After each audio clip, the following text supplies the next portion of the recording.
Praise lord. హల్లెలూయా. మరి దేవుని నామమునకు స్తోత్రములు. కూడి వచ్చిన మీ అందరికీ వందనములు. మరి ఈ సమయంలో పరిశుద్ధ గ్రంథము వైపుకి తిరుగుదాము. అందరూ బైబిల్ గనక ఉన్నట్లయితే పరిశుద్ధ గ్రంథంని చూడండి. పరిశుద్ధ గ్రంథంలో ప్రకటన గ్రంథం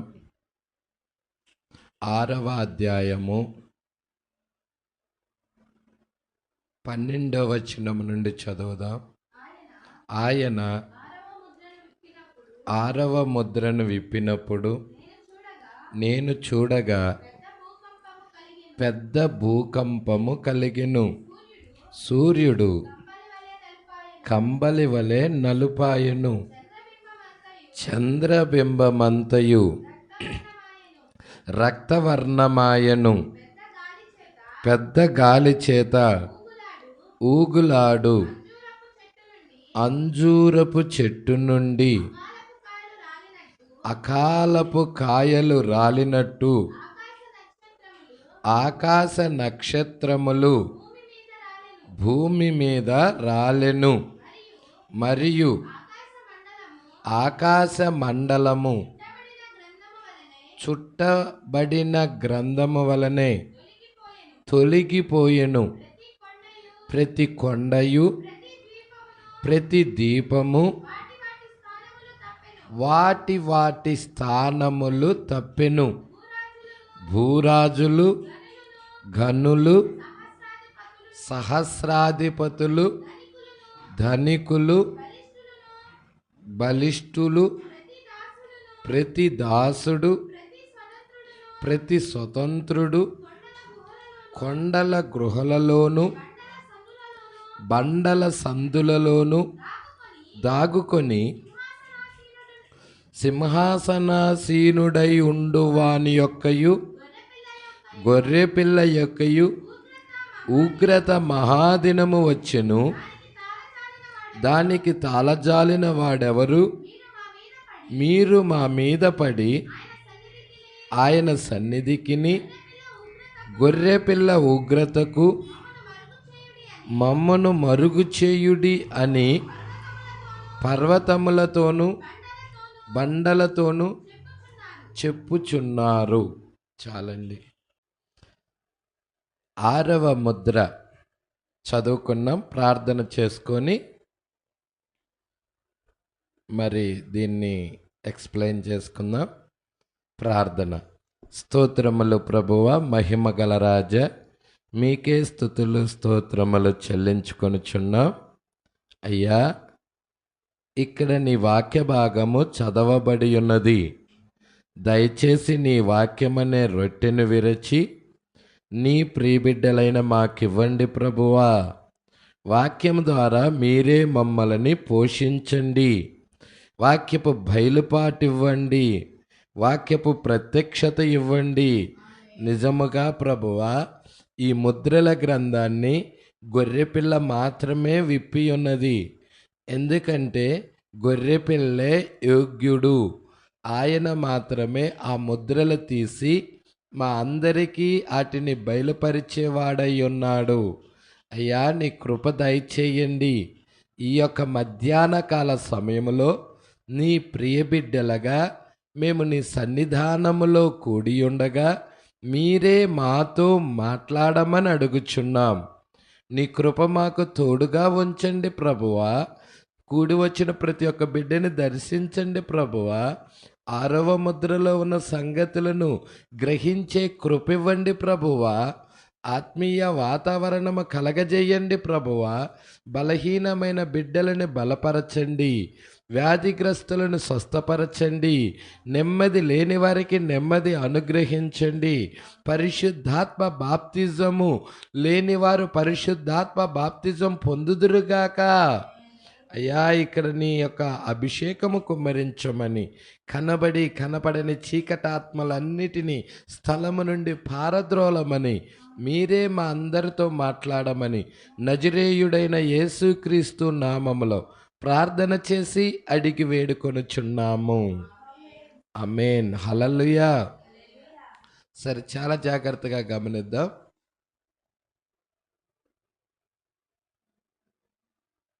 హల్లెలూయా, హల్లెలూయా. 175వ పేర, 175వ పేర చూసుకుందాం. ఇప్పుడు 5వ ముద్ర. మొన్న వారం మనం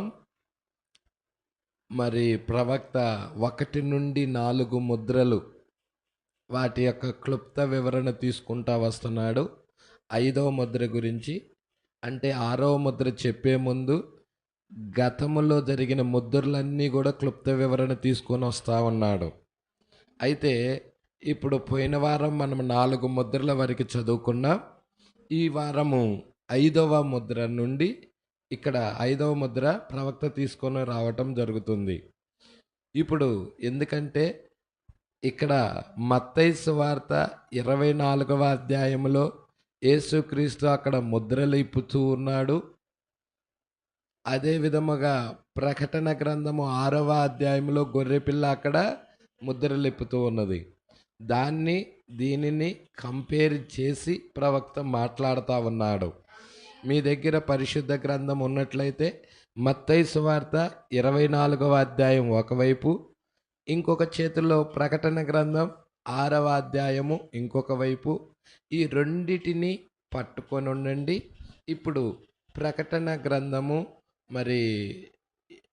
ఇప్పుడు 5వ ముద్ర మత్తయి సువార్త 24వ అధ్యాయంలో ఎక్కడ ఉందయ్యా 5వ ముద్ర అంటే 9 నుండి 13 వచనాలే 5వ ముద్ర అని ప్రవక్త మాట్లాడుతూ ఉన్నాడు. మత్తయి సువార్త 24వ అధ్యాయము 9 నుండి 13 వచనము. దాన్ని నేను సరిగా రాసుకొని ఉన్నానని మనం చూచెదము. మరలా ఇప్పుడు చూసారా, దాన్ని చదువుదాం. మత్తయి సువార్త 24:9 వచనము నుండి, 24వ అధ్యాయము 9వ వచనము నుండి చదువుదాం. అప్పుడు జనులు మిమ్ములను శ్రమల పాలు చేసి చంపెదరు. మీరు నా నామము నిమిత్తము సకల జనముల చేత ద్వేషింపబడుదురు. అనేకులు అభ్యంతరపడి ఒకనినొకడు అప్పగించి ఒకనినొకడు ద్వేషింతురు.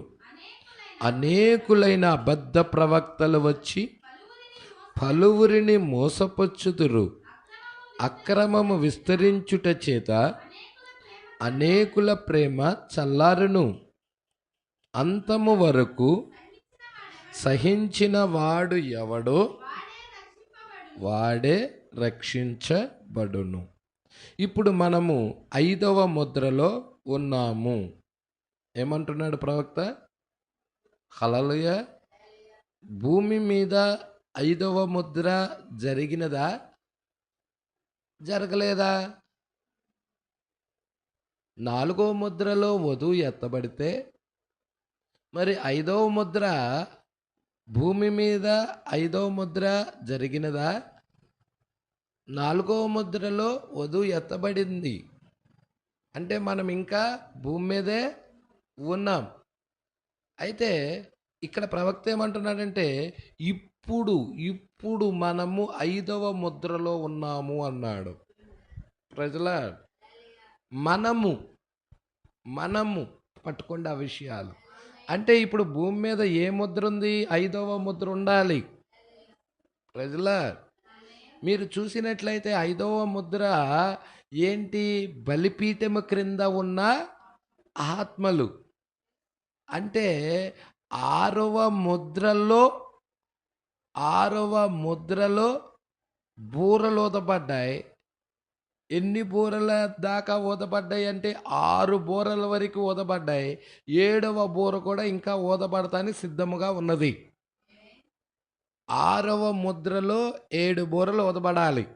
అయితే ఇప్పటికి ఎన్ని నెరవేర్పు జరిగినాయి అంటే 6 నెరవేర్పులోకి అయినాయి. అంటే 5వ బూర 6వ బూర ఏంటయ్యా అంటే 5, 6 బూరలు మొదటి ప్రపంచ యుద్ధము, ఆ మొదటి అయ్యో రెండవ అయ్యోలో చంపబడిన యూదులే బలిపీఠం కిందకి వెళ్ళారు. ప్రజలా ఇంకా భూమి మీద వధువు ఉంది, ఇంకా భూమి మీద వధువు ఉంది. ఎందుకంటే 6-7 బూరల మధ్యలో వధువు ఉంది. ప్రజలా 5-6 బూరల కింద యూదులు చంపబడి బలిపీఠం కిందకి వెళ్తున్నారు. ప్రజలా 6-7 బూరల మధ్యలో వధువు ఉన్నది. ప్రజలా 6-7 బూరల మధ్యలో ప్రభు యొక్క రాకడున్నది. ప్రజలా అంటే 5వ ముద్ర ఏంటయ్యా అంటే 5వ బూర 6వ బూరలో చంపబడిన యూదులు, మరి 6వ ముద్ర కింద చంపబడిన యూదులు ఎక్కడికి వెళ్తున్నారంటే 5వ ముద్రలోనికి వెళ్తున్నారు. 6వ ముద్ర విప్పబడితే కదా బూరలు వచ్చింది. 6వ ముద్ర విప్పబడితే కదా బూరలు వచ్చింది. 6వ ముద్రే 7 బూరలు. ప్రజలా 6వ ముద్రలో 7 బూరలు ఊదబడ్డాయి. ప్రజలా ఈ 6వ ముద్రలో 7 బూరలు ఊదబడ్డాయి కాబట్టి ఎన్ని ఫుల్ఫిల్డ్ అయినాయి అని చెప్పాము? 6 బూరలు ఫుల్ఫిల్డ్ అయిపోయినాయి. అంటే 6 బూరలు నెరవేర్పు జరిగినాయి. ప్రజలా ఇప్పుడు 6 బూరల్లో 5వ బూర 6వ బూర కింద చంపబడిన యూదులు ఉన్నారు. వారు ఎక్కడికి వెళ్ళారయ్యా అంటే బలిపీఠం కిందకి వెళ్ళారు. ఎక్కడికి వెళ్ళారు? వాళ్ళు బలిపీఠం కిందకి వెళ్ళారు. ఈ బలిపీఠము కింద ఉన్న ఆత్మలే, ఈ బలిపీఠము క్రింద ఉన్న ఆత్మలు ఏం మొరపెడుతున్నాయి అంటే, నాదా సత్యస్వరూపి పరిశుద్ధుడా, ఎందాక తీర్పు తీర్చకుండా ఉంటావు అని ప్రతిదండన కోరుతా ఉన్నాయి. హల్లెలూయా. ఎవరు ప్రతిదండన కోరుతుంది? బలిపీఠం కింద ఉన్న ఆత్మలు ప్రతిదండన కోరుతున్నాయి. హల్లెలూయా. సంగమా ఈ పట్టుకోవాలి, ఇవి చాలా ప్రాముఖ్యమైనవి. అయితే 4వ ముద్రలో మనం ఎత్తబడతాము కాబట్టి 5వ ముద్రలో 6వ ముద్రలో మరి ఆ టైంలో మనం భూమి మీద ఉండము అని అనుకోకూడదు. ఎందుకంటే ఇప్పుడు 5వ ముద్రలో ప్రవక్త ఏమన్నాడు? 170వ పేర, 6వ ముద్ర 170వ పేరాలో ఇప్పుడు మనము 5వ ముద్రలో ఉన్నాము. 176 6వ ముద్ర 176వ పేరాలో ఏమంటున్నాడు ప్రవక్త? ఇప్పుడు మనము 5వ ముద్రలో ఉన్నాము. ఏంటి 5వ ముద్ర? బలిపీఠము క్రింద ఉన్న ఆత్మలు. వాళ్ళు వెళ్ళారా బలిపీఠం కిందకి?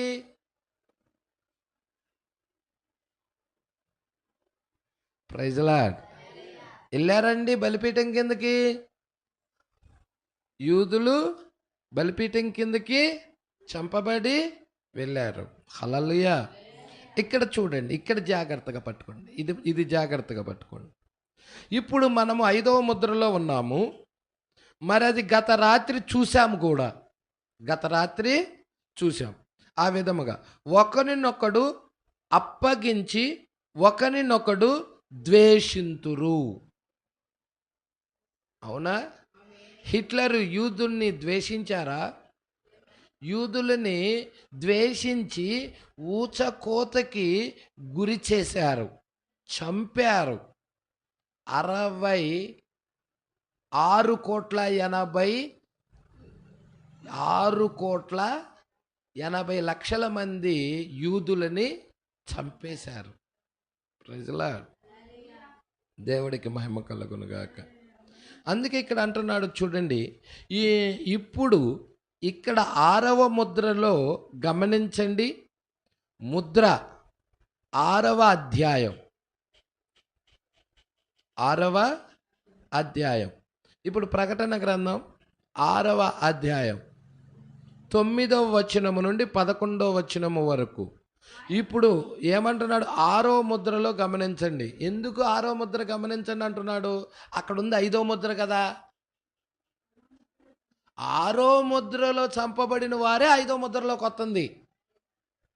ప్రజల 6వ ముద్ర యొక్క ఫలితమే 5వ ముద్ర. హల్లెలూయా. 6వ ముద్రలో ఎవరైతే చంపబడుతున్నారో ఆ యూదులు ఎక్కడికి వెళ్తున్నారయ్యా అంటే 5వ ముద్ర కిందకి వెళ్తున్నారు. హల్లెలూయా. అందుకే ఇక్కడ 6వ ముద్రను గమనించండి అంటున్నాడు ప్రవక్త. 6వ ముద్రని గమనించండి అని 6వ అధ్యాయము మరి 9 నుండి 11 వచనాల వరకు అంటున్నాడు. మనము దానిని చూచేదము. 6వ అధ్యాయము 9వ వచనము నుండి 11వ వచనము వరకు. ఆయన 5వ ముద్రను విప్పినప్పుడు, పాస్టర్ గారు ఇక్కడ ఇది 6వ ముద్ర కాదుగా, 5వ ముద్రగా.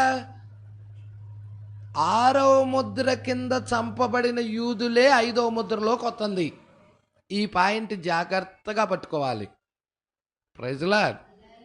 అందుకే ఇక్కడ అంటున్నాడు, 5వ ముద్రను విప్పినప్పుడు దేవుని వాక్యము నిమిత్తము తామిచ్చిన సాక్ష్యము నిమిత్తము వధించబడిన వారి ఆత్మలు బలిపీఠము క్రింద చూచితిని. వారు నాదా సత్యస్వరూపి పరిశుద్ధుడా, ఎందాక తీర్పు తీర్చకయు మా రక్తము నిమిత్తము భూనివాసులకు ప్రతిదండన చేయకయు ఉందువని బిగ్గరగా కేకలు వేసిరి. తెల్లని వస్త్రము వానిలో ప్రతి వానికి ఇయ్యబడెను, మరియు వారి వలనే చంపబడబోవు వారి సహదాసుల యొక్కయు సహోదరుల యొక్కయు లెక్క పూర్తియగు వరకు ఇంకా కొంచెము కాలము విశ్రమించవలెనని వారితో చెప్పబడెను. 178వ పేరా అండి. ముద్రల పుస్తకం ఉంటే మీ దగ్గర చూడండి, 178. ఇప్పుడు మీరు చూడండి, 5వ ముద్ర కింద మనం హతసాక్షులను ఇక్కడ కనుగొనుచున్నాం. 5వ ముద్ర కింద ఎవరున్నారు? హతసాక్షులు, చంపబడిన హతసాక్షులు. మత్తయి సువార్త 24వ అధ్యాయములో 9వ వచనము నుండి 13వ వచనము వరకు హతసాక్షులని మనం కనుగొన్నాం. మత్తయి సువార్త 24వ అధ్యాయములో 9వ వచనము నుండి 13వ వచనము వరకు ఎవరు వారు అంటే హతసాక్షులు. ఎవరు? అన్ని జనుల్లో ఉన్న హతసాక్షులా? కాదు కాదు. అన్ని జనుల్లో ఉన్న చంపబడిన కాలంలో ఉన్న వారా? కాదు కాదు. ఆ దూడ కాలంలో చంపబడిన వారా? కాదు కాదు. ప్రజలా, మరి ఎవరు ఈ హతసాక్షులు అంటే పక్షిరాజు కాలములో. ప్రజలా, ఏ కాలం అండి? పక్షిరాజు కాలములో. పక్షిరాజు కాలం ఎప్పటి నుంచి స్టార్ట్ అయింది? 1906 నుండి. లవోదికీయ సంఘకాలం ఎప్పటి నుంచి ప్రారంభమైనదండి? 1906 నుండి ప్రారంభం అవ్వలేదా? లవోదికీయ కాలానికి దేవుడు పంపిన జీవేంటి? పక్షిరాజు. ఏంటి డల్గా ఉన్నారు? సంతోషంగా లేరు. హల్లెలూయా. వాక్యం పట్ల సంతోషం ఉండాలి. ఏదో కోల్పోయిన వాళ్ళలాగా ఉండకూడదు. ఏదో పోగొట్టుకున్న వాళ్ళలాగా ఉంటే లేదు. దేవుడికి మహిమ కలుగును గాక. వాక్యము పట్ల సంతోషం ఉండాలి, వాక్యం పట్ల ఆనందం ఉండాలి. దేవుడికి మహిమ కలుగును గాక. హల్లెలూయా. మనం ఇక్కడ వాక్యాన్ని పరీక్షించడానికి రాలా, వాక్యాన్ని నమ్మటానికి వచ్చాం, వాక్యాన్ని అంగీకరించడానికి వచ్చాం, వాక్యాన్ని విశ్వసించడానికి వచ్చాం, వాక్యంగా మారటానికి వచ్చాం, వాక్య పోలికలోకి వెళ్ళటానికి వచ్చాం, వాక్య స్వరూపాన్ని ధరించుకోవటానికి వచ్చాం. దేవుడికి మహిమ కలుగును గాక. వాళ్ళు వేరు, తప్పులు కనుక్కొని వాళ్ళ యొక్క స్పిరిట్లు వేరు. హల్లెలూయా. వధువు ఎల్లప్పుడూ కూడా వాక్యాన్ని నమ్మిద్ది, వాక్యాన్ని ప్రేమించిద్ది, వాక్యాన్ని విశ్వసించిద్ది, వాక్యానికి లోబడిద్ది. దేవుడికి మహిమ కలుగును గాక. అందుకే ఇక్కడ అంటా ఉన్నాడు. మత్తయి సువార్త 24వ అధ్యాయము 9వ వచనము నుండి ఎన్నో వచనం 13వ వచనము వరకు చంపబడిన హతసాక్షుల కాలం అంటున్నాడు. హల్లెలూయా. ఎవరు వారు అంటే మనం చూసినట్లయితే దేవుడికి మహిమ కలుగును గాక. ఈ హతసాక్షుల కాలం అంటే 5వ బూర, 6వ బూర. 5వ బూర, 6వ బూర. ఇంతకీ 5వ బూర ఎప్పుడు మోగిందో నీకు డేట్లు తెలియాలి. 6వ బూర ఎప్పుడు వచ్చిందో కూడా డేట్ తెలియాలి. ప్రజలా మొత్తము 5వ బూర, 6వ బూర, 7వ బూర ఈ 3 కూడా మనం చూస్తున్నాము. మీకు చూడండి, ప్రకటన గ్రంథం 8వ అధ్యాయం 13వ వచనం. అందరూ తీయండి. ప్రకటన గ్రంథం 8వ అధ్యాయం 13వ వచనం.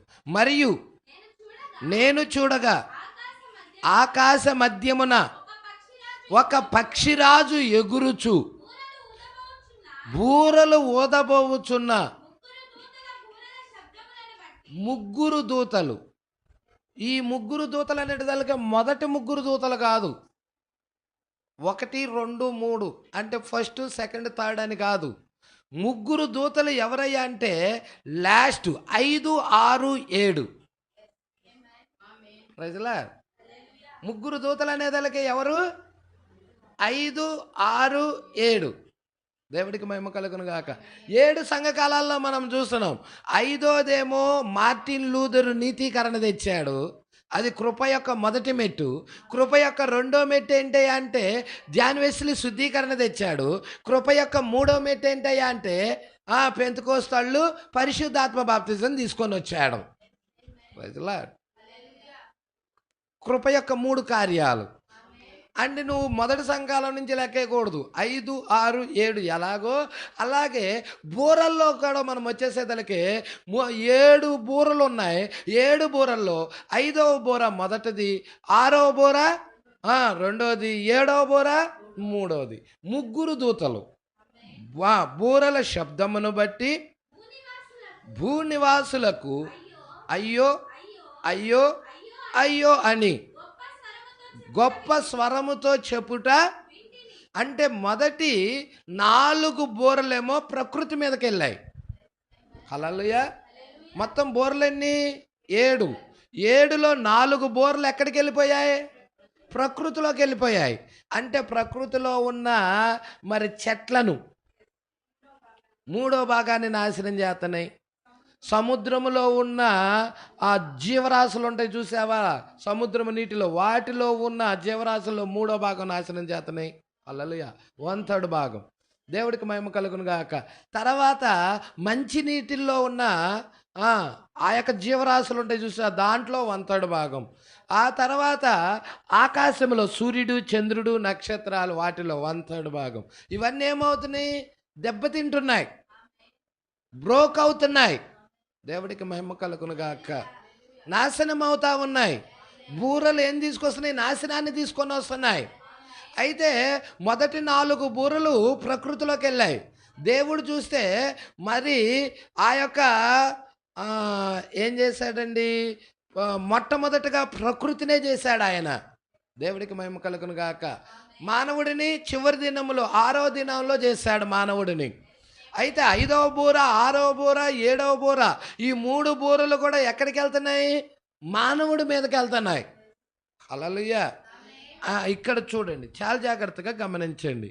ఇప్పుడు 5వ బూర ఏమంటారు? 179వ పేరాలో మత్తయి సువార్త 24వ అధ్యాయంలో 9వ వచనములో, 24వ అధ్యాయము 9వ వచనములో ఇక్కడ మరి 13వ వచనం దాకా, అంటే 9వ వచనము నుండి 13వ వచనం దాకా ఏముంది? ఇక్కడ 5వ ముద్ర ఉంది. 9 నుండి 13 వచనాలలో 5వ ముద్ర ఉంది. ఈ 5వ ముద్ర ఏంటి అంటే హతసాక్షుల కాలం. హల్లెలూయా. హతసాక్షులుగా చంపబడిన కాలం. హతసాక్షులుగా చంపబడిన కాలము అయిన తర్వాతే సూర్యుడు నలుపు అవుతున్నాడు, చంద్రబింబం అంతా రక్తవర్ణముగా మారుతుంది.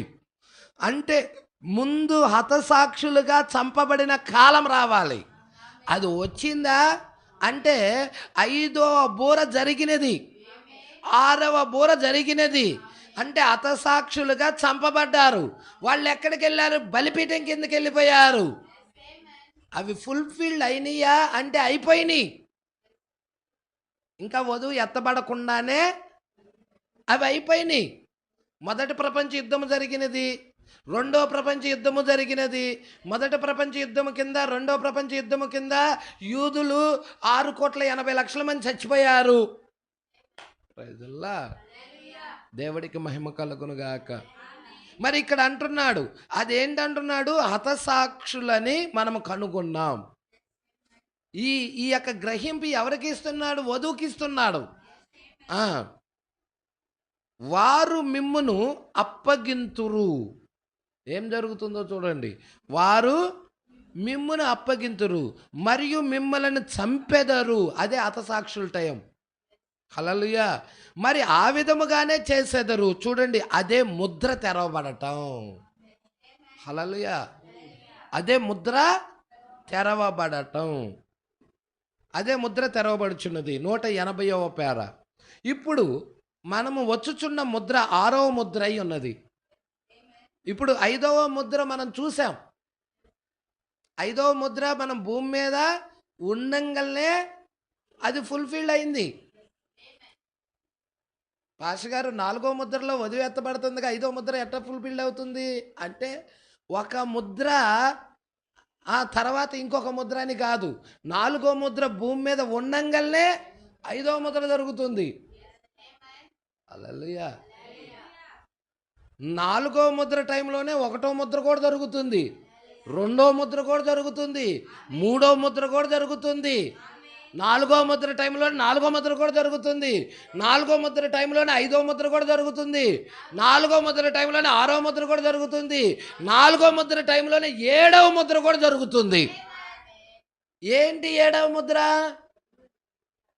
ప్రభు రాకడ, పరిశుద్ధాత్మ బాప్తిజం. హల్లెలూయా. ప్రకటన 10. దేవుడికి మహిమ కలుగునుగాక. హల్లెలూయా. పట్టుకుంటున్నారా సంగమా? ప్రకటన 10 లేకుండా ఈమె ఎత్తబాటులో వెళ్ళలేదు. కాబట్టి 4వ ముద్రలో అన్నీ వచ్చినాయి, అన్నీ జరుగుతున్నాయి. హల్లెలూయా. ఇక్కడ నువ్వు పరిమాణాలు కనుక చూసినట్లయితే 7 పరిమాణాలు కూడా భూమి మీదే జరుగుతున్నాయి. పాతాళము కూడా తెరవబడింది. పాతాళము కూడా తెరవబడి పాతాళంలో ఉన్న స్పిరిట్స్ అన్నీ బయటకు వచ్చాయి, భూమి మీదకి వచ్చాయి. పరలోకం కూడా తెరవబడింది. పరలోకము తెరవబడి అక్కడ నుండి దేవుడు బలిష్ఠుడైన దూత, దేవుని ఆ యొక్క ఏడుగురు వర్తమానికులు కూడా వచ్చేసారు. ప్రకటన 10 ఏంటి? పరలోకం తెరవబడి రావటం కాదా? హల్లెలూయా. ఇటు ఇది జరుగుతుంది, ఇటు ఇది జరుగుతుంది.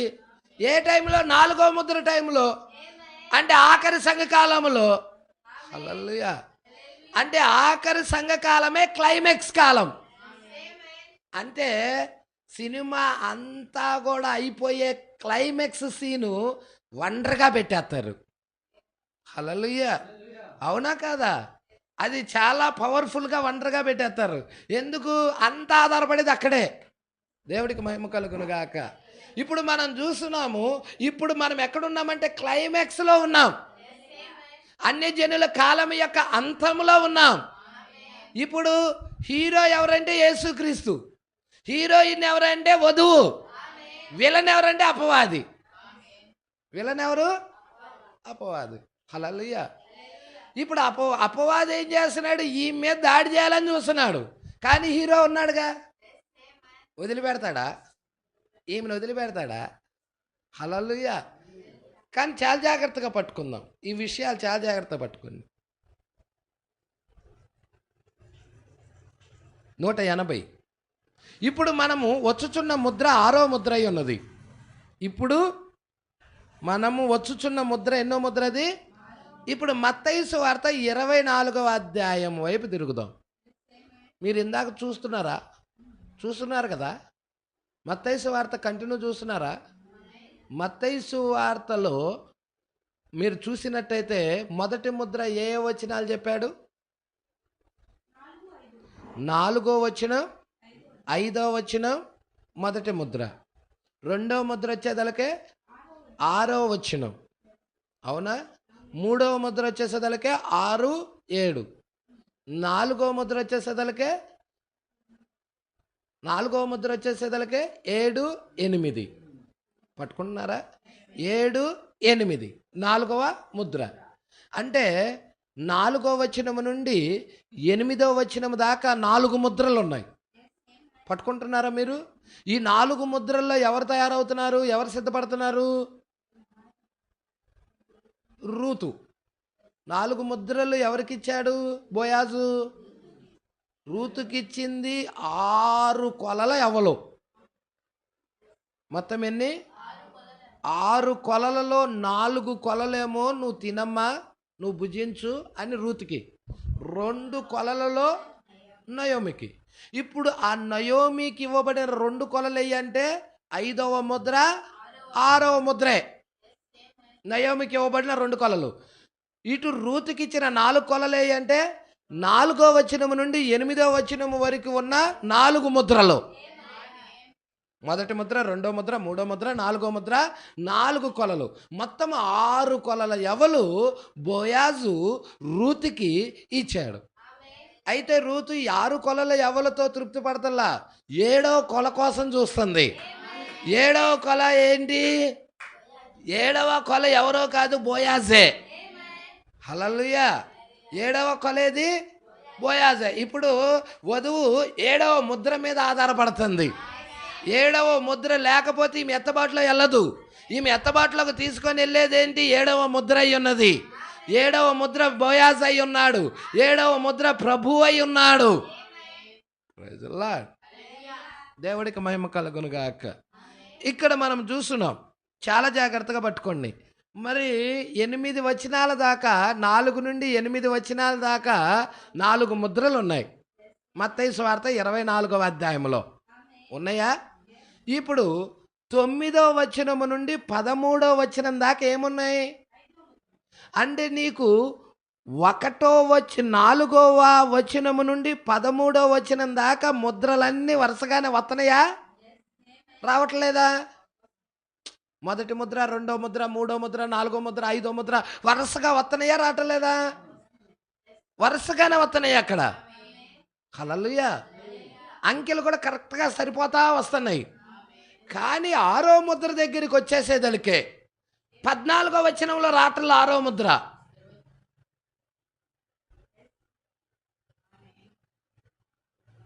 హల్లెలూయా. 8వ వచనంలో 4వ ముద్ర అయిపోతుంది. 9వ వచనం దగ్గరికి వచ్చేదానికి 5వ ముద్ర స్టార్ట్ అవుతుంది. అక్కడ 4, 5 ముద్ర మధ్య ఏమైనా గ్యాప్ ఉందంటే ఏమీ లేదు. 4, 5 ముద్రల మధ్యలో గ్యాపు ఏమీ లేదు. కానీ 5వ ముద్రకి 6వ ముద్రకి మధ్యలో ఖాళీ మాత్రం ఉన్నది. 5వ ముద్ర వచ్చేదలకే 9వ వచనము నుండి, అది రాసుకోండి మీ బైబిల్లో, టిక్ పెట్టుకోండి, ఇట్లా గీత పెట్టుకోండి. 9వ వచనము నుండి 13వ వచనం దాకా 5వ ముద్ర అని. 4 నుండి 8 వరకు 1, 2, 3, 4 ముద్రలు అని పెట్టుకోండి.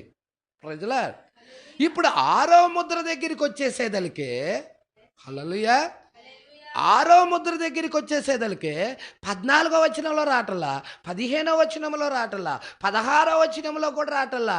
పెద్ద ఖాళీ ఉంది. అక్కడ చాలా వాక్యాలు ఉన్నాయి. అయితే 6వ ముద్ర ఎక్కడొస్తుందంటే 29వ వచనంలో వస్తుంది. ప్రజలా అంటే 14 నుండి 28 వచనాలు, 14వ వచనము నుండి 28వ వచనము దాకా ఈ మధ్యలో ఉన్న వచనాలు ఏంటి పాస్టర్ గారు? ఆ మధ్యలో ఉన్న వచనాలే నువ్వు నేను. ఆ మధ్యలో ఉన్న వచనాలే వధువు. అక్కడే వధువు ఉన్నది. Praise the Lord. అక్కడే ఉందదు. ఆ 5వ ముద్రకి 6వ ముద్రకి మధ్యలో 14 నుంచి 28 వచనాలు ఉన్నాయి. ఈ 28 వచనాలలో ఎవరున్నారయ్యా అంటే వధువు ఉన్నది. హల్లెలూయా. ఇప్పుడు జరుగుతున్న భూమి మీద జరుగుతున్న కార్యాలన్నీ కూడా గుట్టలు గుట్టలుగా అక్కడే పడేయబడి ఉన్నాయి. ఇప్పుడు దాన్ని ఎక్స్ప్లెయిన్ కావాలి. హల్లెలూయా. దాని వివరణ కావాలి. హల్లెలూయా. దాన్ని గనక నువ్వు చూడగలిగితే అప్పుడు నువ్వు సిద్ధపడగలిగి అత్తపట్లే వెళ్ళగలవు. అందుకే ఇక్కడ అంటున్నాడు, ఇక్కడ చూడండి 180వ పేర. ఇప్పుడు మనం వచ్చుచున్న ముద్ర 6వ ముద్ర అయి ఉన్నది. మత్తయి 24వ అధ్యాయము 29వ వచనము మరియు 30వ వచనం. 24వ అధ్యాయంలో 2 వచనాలు. ఏంటది? 29, 30. ఈ 2 వచనాలేంటి? 6వ ముద్ర. పెట్టుకోండి, రాసుకోండి.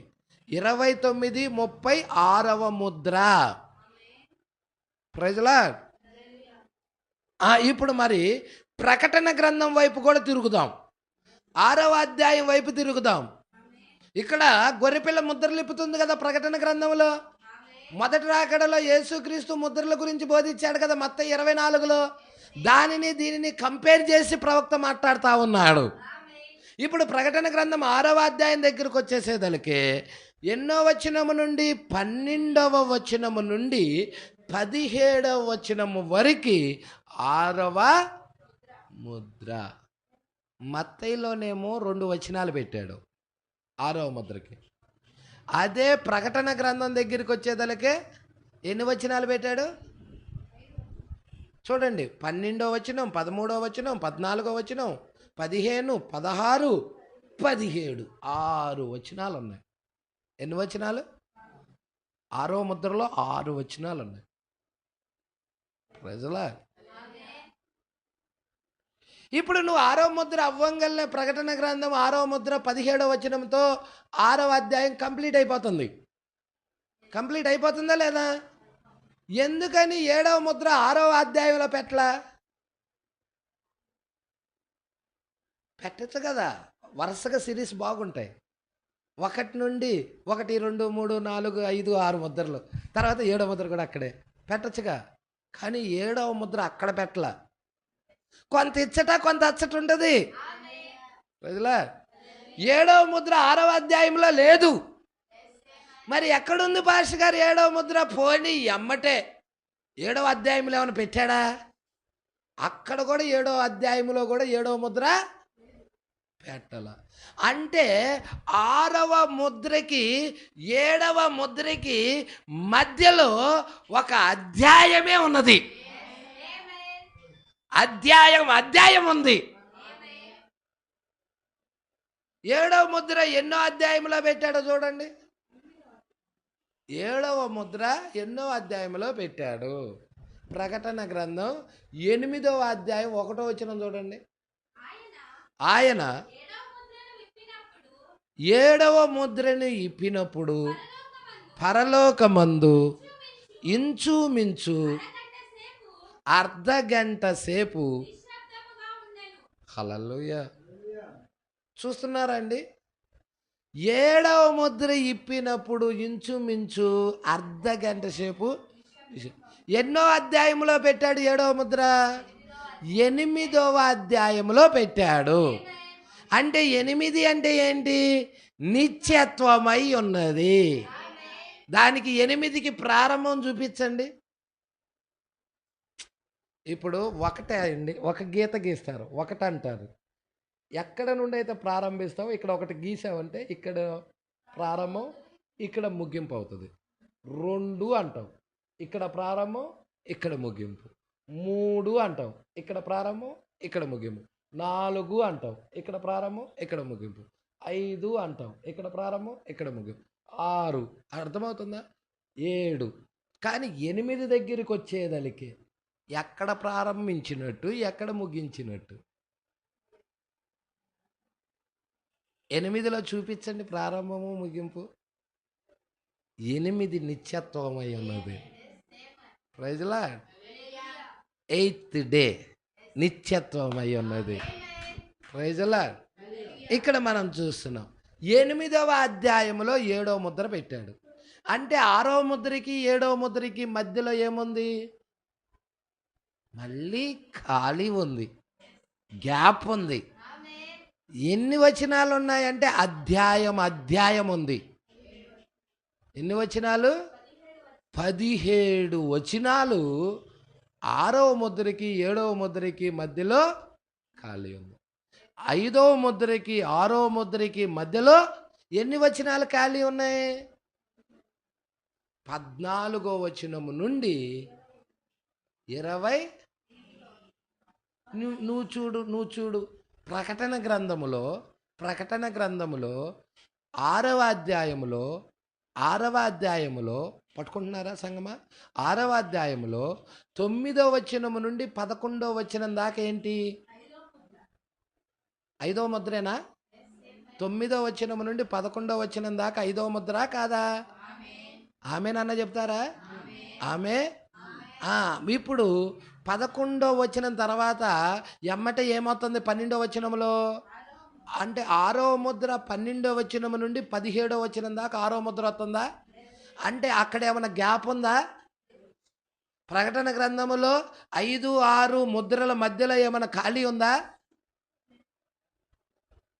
ప్రకటన గ్రంథంలో ఖాళీ లేదు. ప్రకటన గ్రంథం 5వ ముద్రకి 6వ ముద్రకి మధ్యలో ఏమైనా ఖాళీ ఇచ్చాడా? ఇవ్వలా. కానీ మత్తయి సువార్త దగ్గరికి వచ్చేదలికే 24వ అధ్యాయం దగ్గరికి వచ్చేదలికే అక్కడ ఖాళీ ఉంది. Praise Lord. అక్కడ గ్యాప్ ఉంది. దేవుడికి మహిమ కలుగును గాక. పట్టుకుంటున్నారా? మరి ఈ విషయాలు కావాలంటే పరిశుద్ధాత్మ లేకపోతే ఎట్ట తెలుస్తాయండి? అందుకే పరిశుద్ధాత్మ అవసరం. ఇక్కడ కొంచెం ముందు చూద్దాం. ఇప్పుడు ప్రకటన 6:12వ వచనం నుండి 17వ వచనం వరకు చూడబోచున్నాం. మనం సరిగ్గా దాన్ని ఇంతకు ముందు చదివితిమి. ఇప్పుడు దాన్ని వినండి. యేసు మత్తయిలో ఏమి చెప్పెను? మత్తయి 24వ అధ్యాయము 29వ వచనము 30వ వచనము. ఆ దినముల శ్రమ అంటే ఏమి ముగిసిన వెంటనే శ్రమ అంటే శ్రమ ఎప్పుడు జరిగినది? 5వ బోర 6వ బోర కింద శ్రమ అయిపోయింది, జరిగినది. ముగిసిన వెంటనే అది అయిపోయిందా? 5-6 బోర్లు అయినాయా? 5-6 బోర్లైన శ్రమ అవునా కదా? మొదటి ప్రపంచ యుద్ధం, రెండవ ప్రపంచ యుద్ధం శ్రమ కాదా? అదే కదా ప్రకటన 8లో చెబుతుంది. ప్రకటన గ్రంథం 8వ అధ్యాయం 13వ వచనంలో చూడండి. ఇందాక మనం చూస్తున్నాం కదా అది. మరియు నేను చూడగా ఆకాశ మధ్యమున ఒక పక్షిరాజు ఎగురుచు బూరలు ఊదబోచున్న 3 దూతల బూరల శబ్దమును బట్టి భూనివాసులకు అయ్యో అయ్యో అయ్యో అని గొప్ప స్వరముతో చెప్పుట వింటిని. చాలమ్మ చాలు. అదే నెక్స్ట్ 9వ అధ్యాయం వద్దు. హల్లెలూయా. ఏముంటుంది అక్కడ? ఏమంటున్నాడు? 3 అయ్యోలు. ఏంటవి? మొదటి అయ్యో, 2 అయ్యో, 3 అయ్యో. భూనివాసులకు శ్రమ.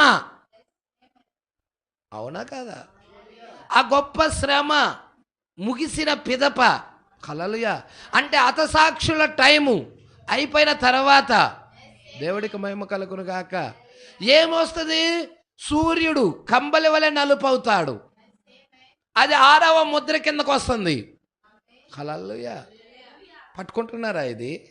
ఆ దినాల శ్రమ ముగిసిన వెంటనే చీకటి సూర్యుని కమ్మును. చూసారా? 182వ పేర. ఏంటి ఈ శ్రమ? ఈ చిన్న శ్రమల గుండా వారు వెళ్ళిరి. ఎవరు వారు? యూదులు. చీకటి సూర్యుని కమ్మును, చంద్రుడు కాంతిని ఇయ్యడు, ఆకాశము నుండి నక్షత్రములు రాలును. ఆ దినముల శ్రమ ముగిసిన వెంటనే ఏమి జరగబోతున్నాయో చూడండి. వాళ్ళకి ఏం మిగిలిందో. హల్లెలూయా. చీకటి సూర్యుని కమ్ముతుంది, చంద్రుడు కాంతిని ఇవ్వడు, ఆకాశము నుండి నక్షత్రాలు రాలుతాయి, ఆకాశ మండల శక్తులు కదిలించబడతాయి. అప్పుడు మనుష్య కుమారుడు సూచన ఆకాశమందు కనబడుతుంది. అప్పుడు మనుష్య కుమారుడు ప్రభావముతో మహామహిమతో మేఘారుడై వచ్చుట చూచి భూమి మీద ఉన్న సకల గోత్రాల వారు. ఈ టైములో అసలు మనం ఉండనే ఉన్నాం. అంటే ఆ దినాల శ్రమ ముగిసిన వెంటనే చీకటి సూర్యుని కమ్మును. అంటే దీనికి మధ్యలో ఈమె ఎత్తబాటు అయిపోయింది, వెళ్ళిపోయింది. హల్లెలూయా. దేవుడికి మహిమ కలుగును గాక. పట్టుకుంటున్నారా? వాళ్ళేమో ప్రతిదండన అడుగుతున్నారు బలిపీఠం కిందకెళ్ళి. నాదా సత్యస్వరూపి ప్రాణేశ్వరుడా, ఎందాక తీర్పు తీర్చకుండా ఉంటావని ప్రతిదండన అడుగుతున్నారు. ఏసేం చెప్తున్నాడంటే వాళ్ళకి, కొంచెము కాలం ఆగండి, మీ వలె చంపబడవలసిన వారు ఉన్నారు అని దేవుడు ఆ ప్రతిదండన అడుగుతున్న యూదులతో చెప్తున్నాడు. ఆ యూదులు ఎప్పుడొచ్చారంటే 5వ బోర కింద 6వ బోర కింద చంపబడి బలిపీఠం కిందకి వెళ్ళారు వాళ్ళు. మరి 7వ బోర కింద కూడా చంపబడాల్సిన వాళ్ళు ఉన్నారు. అందుకే కొంచెం కాలం ఆగండి అన్నాడు. హల్లెలూయా. ఆ దినాల శ్రమ ముగిసిన వెంటనే ఇక సూర్యుడు చీకటి కమ్ముతుంది, చంద్రుడు కాంతినివ్వడు. అంటే ఈ మధ్యలో ఏమవ్వాలి? వెళ్ళిపోవాలి. వద్దు. Praise Lord, praise Lord. దేవుడికి మహిమ కలుగునుగాక. సంగమా, పట్టుకుంటున్నావు ఈ విషయాలు. అయితే ఇక్కడ సకల గోత్రాల వాళ్ళు అన్నాడు. ఏమంటున్నాడు? అప్పుడు మనుష్య కుమారుడు ప్రభావముతోను మహామహిమతోను ఆకాశ మేఘారుడై వచ్చుట చూచి భూమి మీదనున్న. ఇప్పుడు మనం చూసామా? చూడలేదా? 63లో ప్రభు వచ్చాడని మనం ఎరగటం లేదా? నమ్మటం లేదా? అసలు చూడటం లేదా? ఆయన ప్రభు అని కూడా చూడటం లేదా? ఆయన మేఘం ధరించుకొని వచ్చాడని కూడా చూడటం లేదా? సంఘశాఖలంటే ఎటు తిరిగి చూడటంలా? మనం కూడా చూడటం లేదా? అయ్యో, సంఘశాఖలంటే 63లో ప్రభు వచ్చాడంటే ఏమన్నయ్యా మాకు తెలియదయ్యా అంటారు. మీరు అడిగినా మాకు తెలియదయ్యా అంటారా?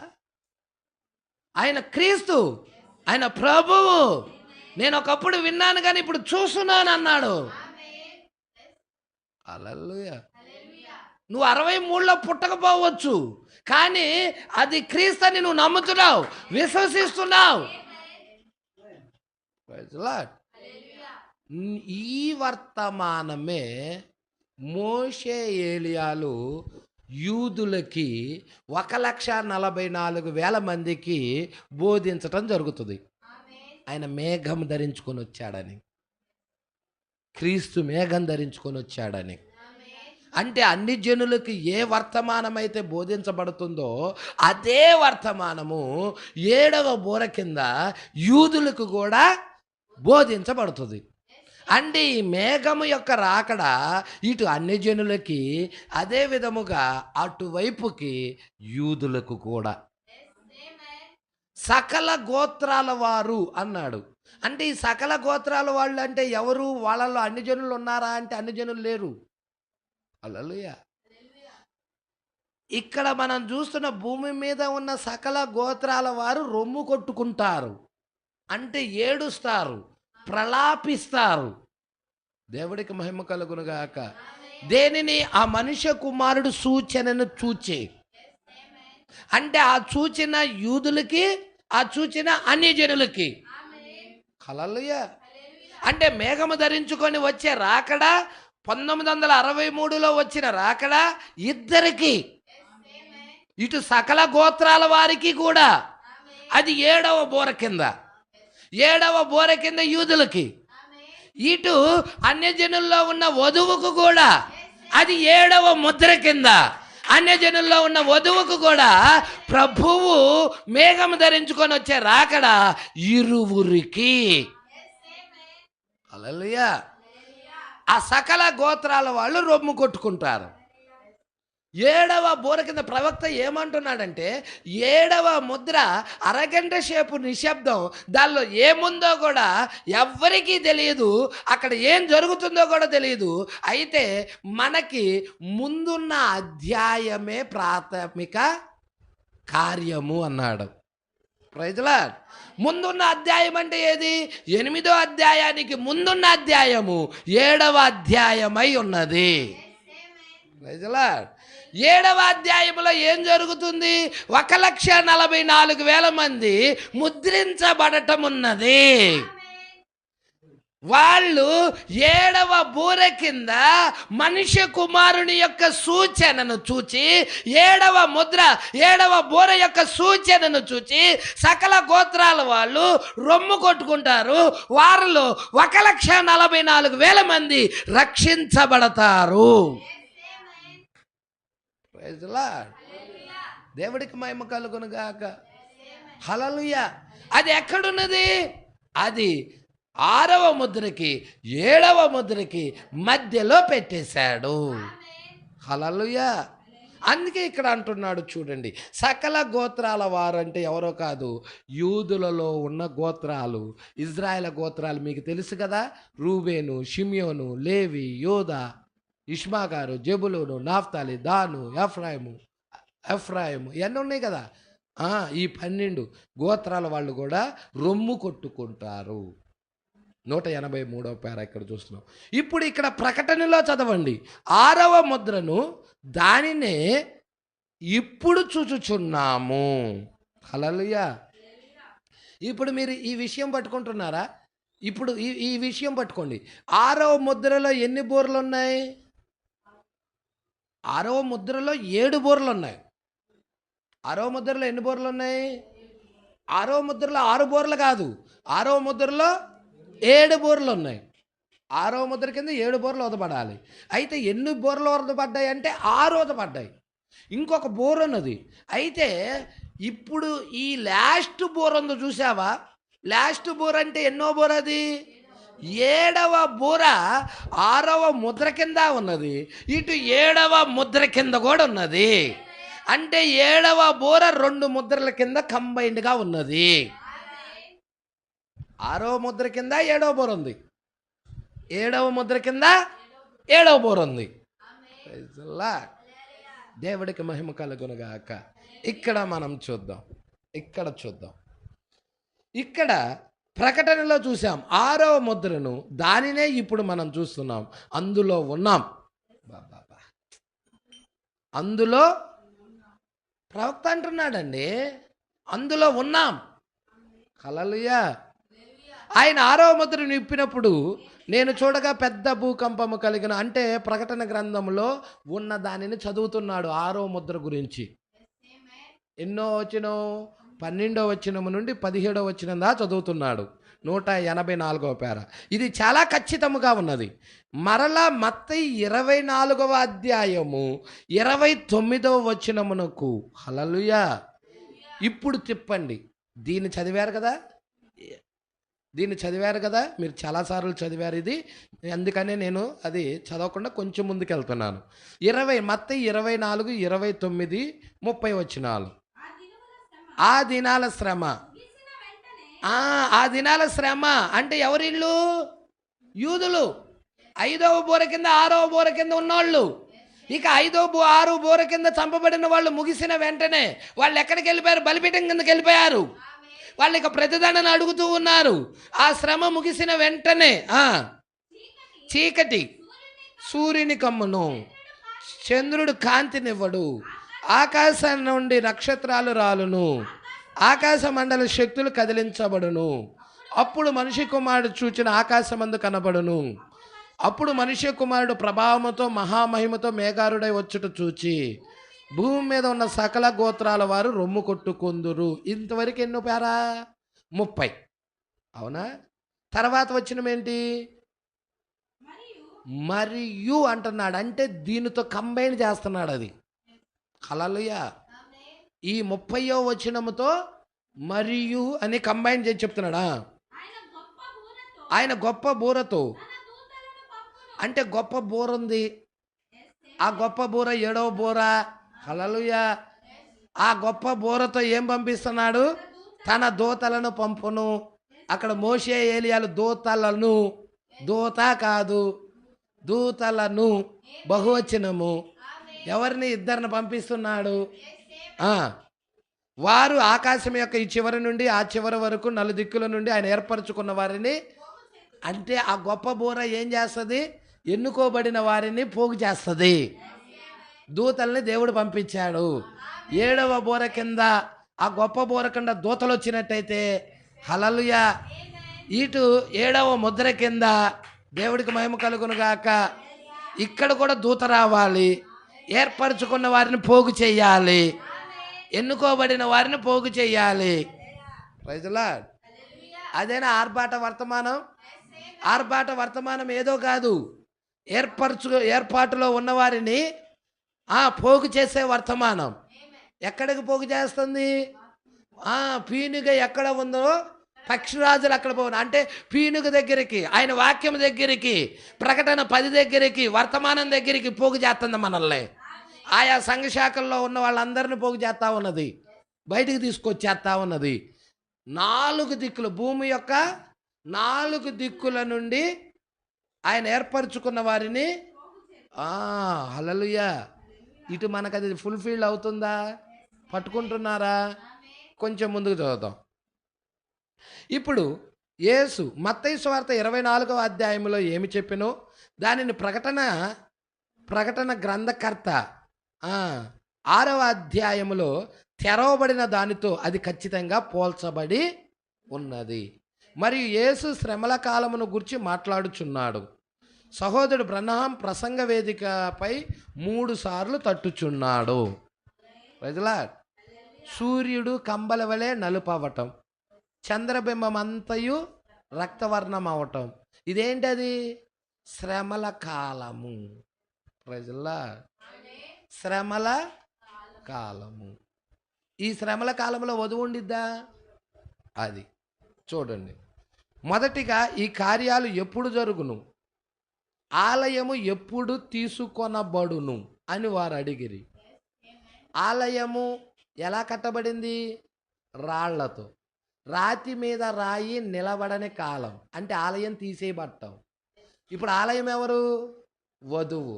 అంటే వధువు తీసేయబడటం, అంటే వధువు భూమి మీద నుండి కొనిపోబడటం, వధువు ఎత్తబడతా వెళ్ళిపోవటం ఎప్పుడు జరుగుతుంది? సంగమా, ఈ విషయాలు పట్టుకోండి. ఇవి చాలా లోతైన విషయాలు. ఏదో మామూలుగా మనకు అర్థం అవ్వాలంటే అర్థం కావు. ప్రార్థనాపూర్వకంగా దేవా నీ కృప ఇవ్వు ప్రభువా అని ప్రార్థిస్తే దాని లోపల తెరుస్తాడు. అప్పుడు నువ్వు ఆనందిస్తావు. హల్లెలూయా. ఇది చిన్న చిన్న ఏంటది సంఘశాఖల యొక్క వర్తమానాలు కావు, లోతైన సబ్జెక్టులు. ముద్దర్లంటేనే లోతైన సబ్జెక్ట్ ఇది. దేవుడికి మహిమ కలుగును గాక. అందుకే చాలామంది ముద్రల జోలి ఎల్లక దాన్ని విడిచిపెట్టిన కారణం ఏంటంటే, దాని లోపలికి ఎందుకు వెళ్ళటం లేదయ్యా చాలామంది అంటే, వాళ్ళకి దాని గురించి అవగాహన రాక వెళ్ళటంలా.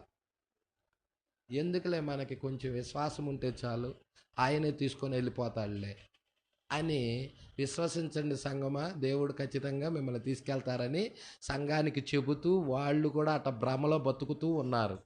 వాళ్ళు ఎల్లరు.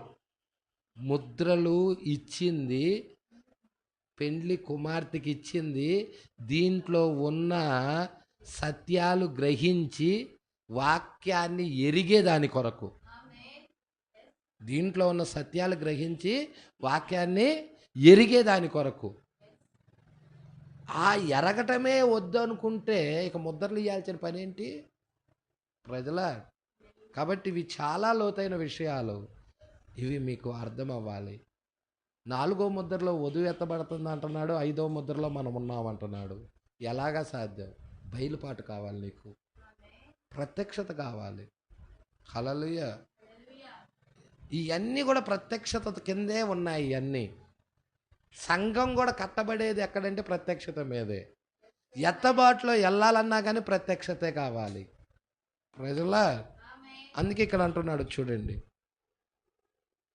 మత్తయి మత్తయి 24వ అధ్యాయంలో ఏమి చెప్పినో దానిని ప్రకటన గ్రంథకర్త 6వ అధ్యాయంలో తెరవబడిన దాంతో అది ఖచ్చితంగా పోల్చబడి ఉన్నది. యేసు శ్రమల కాలం గురించి మాట్లాడుచున్నాడు. సహోదరుడు బ్రహ్మము ప్రసంగ వేదికను 3 సార్లు, అంటే 3 సార్లు తట్టుతున్నాడంటే అక్కడ ఏదో విషయం ఉందని అర్థం. ఏమి లేకపోతే ఆయన తట్టాల్సిన అవసరమే లేదు. ఏదో సంఘం గ్రహించాలని, ఏదో సంఘం పట్టుకోవాలని ప్రవక్త విలియం మేరీ బ్రహ్మం ఆశిస్తున్నాడు అక్కడ. చూసారా? మొదటిగా ఈ కార్యాలు ఎప్పుడు జరుగును? 186వ పేర. మీ దగ్గర 7 ముద్రల పుస్తకం ఉన్నట్టయితే చూడండి. 186వ పేరాలో 6వ ముద్ర 186వ పేరాలో చెప్తుంది. ఇవి ఎప్పుడు జరుగును, ఆలయం ఎప్పుడు తీసుకొనబడును అని వారు అడిగిరి. దానికి ఆయన జవాబు చెప్పాను, ఆలయము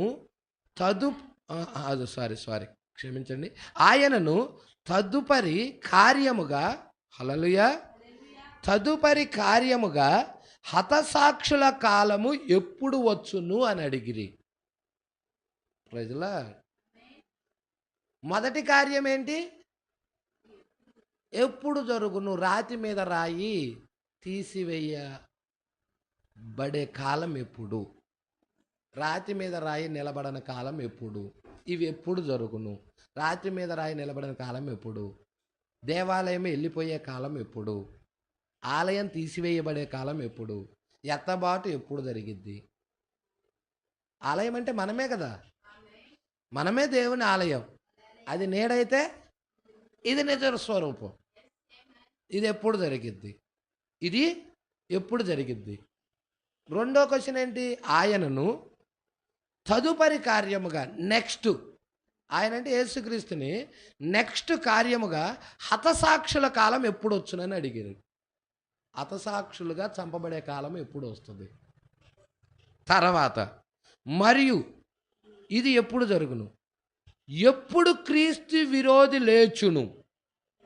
క్రీస్తు విరోధి ఎప్పుడు లేచును అంటే వాడు మృగముగా ఎప్పుడు అవుతాడు? క్రీస్తు విరోధి ఎప్పుడు ఆలయమును కొల్లగొట్టును? ప్రజలా, క్రీస్తు విరోధే ఆలయాన్ని ఎప్పుడు కొల్లగొడతాడు? దానియేలుకు మనము తిరిగి వెనక్కి వెళ్ళి మరి అక్కడ దానిలో చెప్పబడి ఉన్న దానిని తీసి చూసినా ఈ విషయాలు మనకు అర్థమవుతాయి అంటున్నాడు. ఎక్కడికి వెళ్ళమంటున్నాడు? ఇటు ప్రకటన గ్రంథం తీసుకుంటున్నాడు, ఇటు యేసుక్రీస్తు మొదట రాకడలో మత్తయి సువార్త తీసుకుంటున్నాడు, ఇటు మరలా దానియేలు గ్రంథం వైపు తిప్పుతున్నాడు. ఇప్పుడు మనం ఎటువైపు తిరగాలి? మీ దగ్గర బైబిల్ ఉందా? మరి దానియేలు గ్రంథం వైపు తిరగాలి. ఎన్నవ అధ్యాయం? 9వ అధ్యాయం. ప్రజల ఎన్నో వచనం? 25 నుండి చదువుదాం.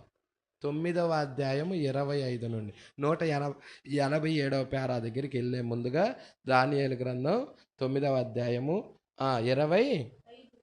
అందరూ తీయండమ్మా. ఇక్కడ ఏయో విషయాలు కొన్ని ప్రాముఖ్యమైనవి చెప్తున్నాడు. ఈ ప్రాముఖ్యమైన విషయాలు మీరు చూడాలని నేను ఇష్టపడుచున్నాను. హల్లెలూయా. 70 వారాలు విధించబడింది యూదులకి. ఇక్కడ చూడండి, 25 చదవమ్మా అక్కడి నుంచే. యెరూషలేమును మరలా కట్టించవచ్చునని ఆజ్ఞ బయలుదేరిన సమయము మొదలుకొని అభిషక్తుడగు అధిపతి వచ్చు వరకు 7 వారాలు పట్టునని. ఎన్ని వారాలు? మెస్సియా వచ్చేటప్పటికి 70 వారాలు, మొత్తం 69 వారాలు ఎప్పుడైతే కంప్లీట్ అయ్యాయో భూమి మీద మెస్సియా పరిచర్య స్టార్ట్ అయిపోయింది. ప్రజల అంటే మెస్సియా భూమి మీదకి వచ్చి ఉన్నాడు. దేవుడికి మహిమ కలుగును గాక. దానియేలు 70 వారాలలో మీరు చూస్తే 70 వారాలు 3 పార్ట్స్గా, అంటే ఒకటేమో 7 వారాలు, ఇంకొకటేమో 62 వారాలు, ఇంకొకటేమో 1 వారం. 70 వారాలండి. 70 వారాలని 7 వారాలు 62 వారాలు కలపండి, 69 వారాలు. 70 కంప్లీట్ అయిందా? అవలా. ఇంకెంత మిగిలింది? 1 వారం మిగిలింది. అంటే 3 పార్ట్లుగా ఉంది. అంటే 1 వారంగా 1 భాగం, తర్వాత 62 వారాలుగా 1 భాగం, తర్వాత 7 వారాలుగా 1 భాగం. అంటే ఈ 3 భాగాల్లో ఏం జరుగుతుంది అంటే 7 వారాల్లోనేమో ఆలయ నిర్మాణం జరుగుతుంది. 7 వారాల్లోనేమో ఆలయ యొక్క 7 సంఘకాలాల్లోనేమో ఆలయం కట్టబడుతుంది. ఆత్మ సంబంధమైన ఆలయం. హల్లెలూయా. 7 వారాల్లో ఆలయ నిర్మాణం జరుగుతుంది. పట్టుకుంటున్నారా? యూదులకు ఏం జరుగుతుందో అన్ని జనులకు అదే జరుగుతుందండి. 62 వారాల్లో పట్టణాన్ని కట్టేశారు. యెరూషలేం పట్టణాన్ని 62 వారాల్లో కడుతున్నారు. 7 వారాల్లోనేమో ఆలయాన్ని కడుతున్నారు.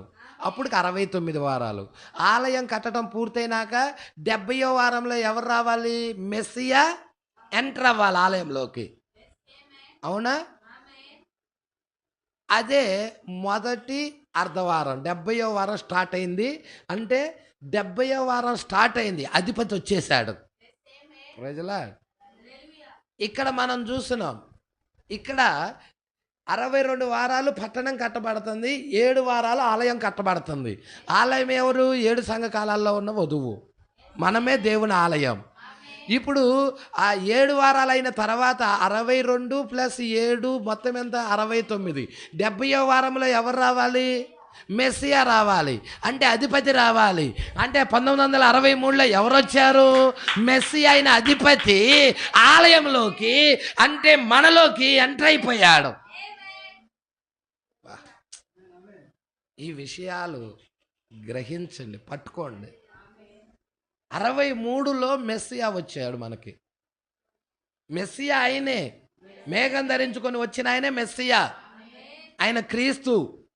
ప్రజలా ఆలయంలోకి మెస్సియా రావాలి. మీరు చూడండి, ఆలయం కంప్లీట్ అయిన తర్వాత మెస్సియా వచ్చాడు. హల్లెలూయా. 7 సంఘాల మధ్యలో ఏమైనా వచ్చాడా? మధ్యలో లేదు, పూర్తవ్వాలి. హల్లెలూయా. మోషే ఆలయాన్ని కంప్లీట్ చేసినాక అభిషేకించేశాడు, అభిషేక్తుడు వచ్చాడు. తర్వాత సొలొమోను ఆలయాన్ని కంప్లీట్ చేసినాక పరిశుద్ధాత్మ దిగొచ్చేసేసింది ఆలయంలోకి. Praise Lord. అక్కడ యాజకులు కూడా నిలబడలేకపోయారు.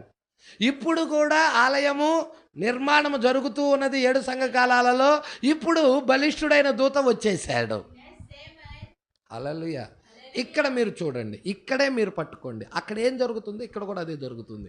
మీరు పట్టుకోండి. ఇక్కడ యెరూషలేము మరలా కట్టించవచ్చునని ఆజ్ఞ బయలుదేరిన సమయం మొదలుకొని అభిషక్తుడకు అధిపతి వచ్చు వరకు 7 వారాలు పట్టునని స్పష్టంగా 62 వారాలు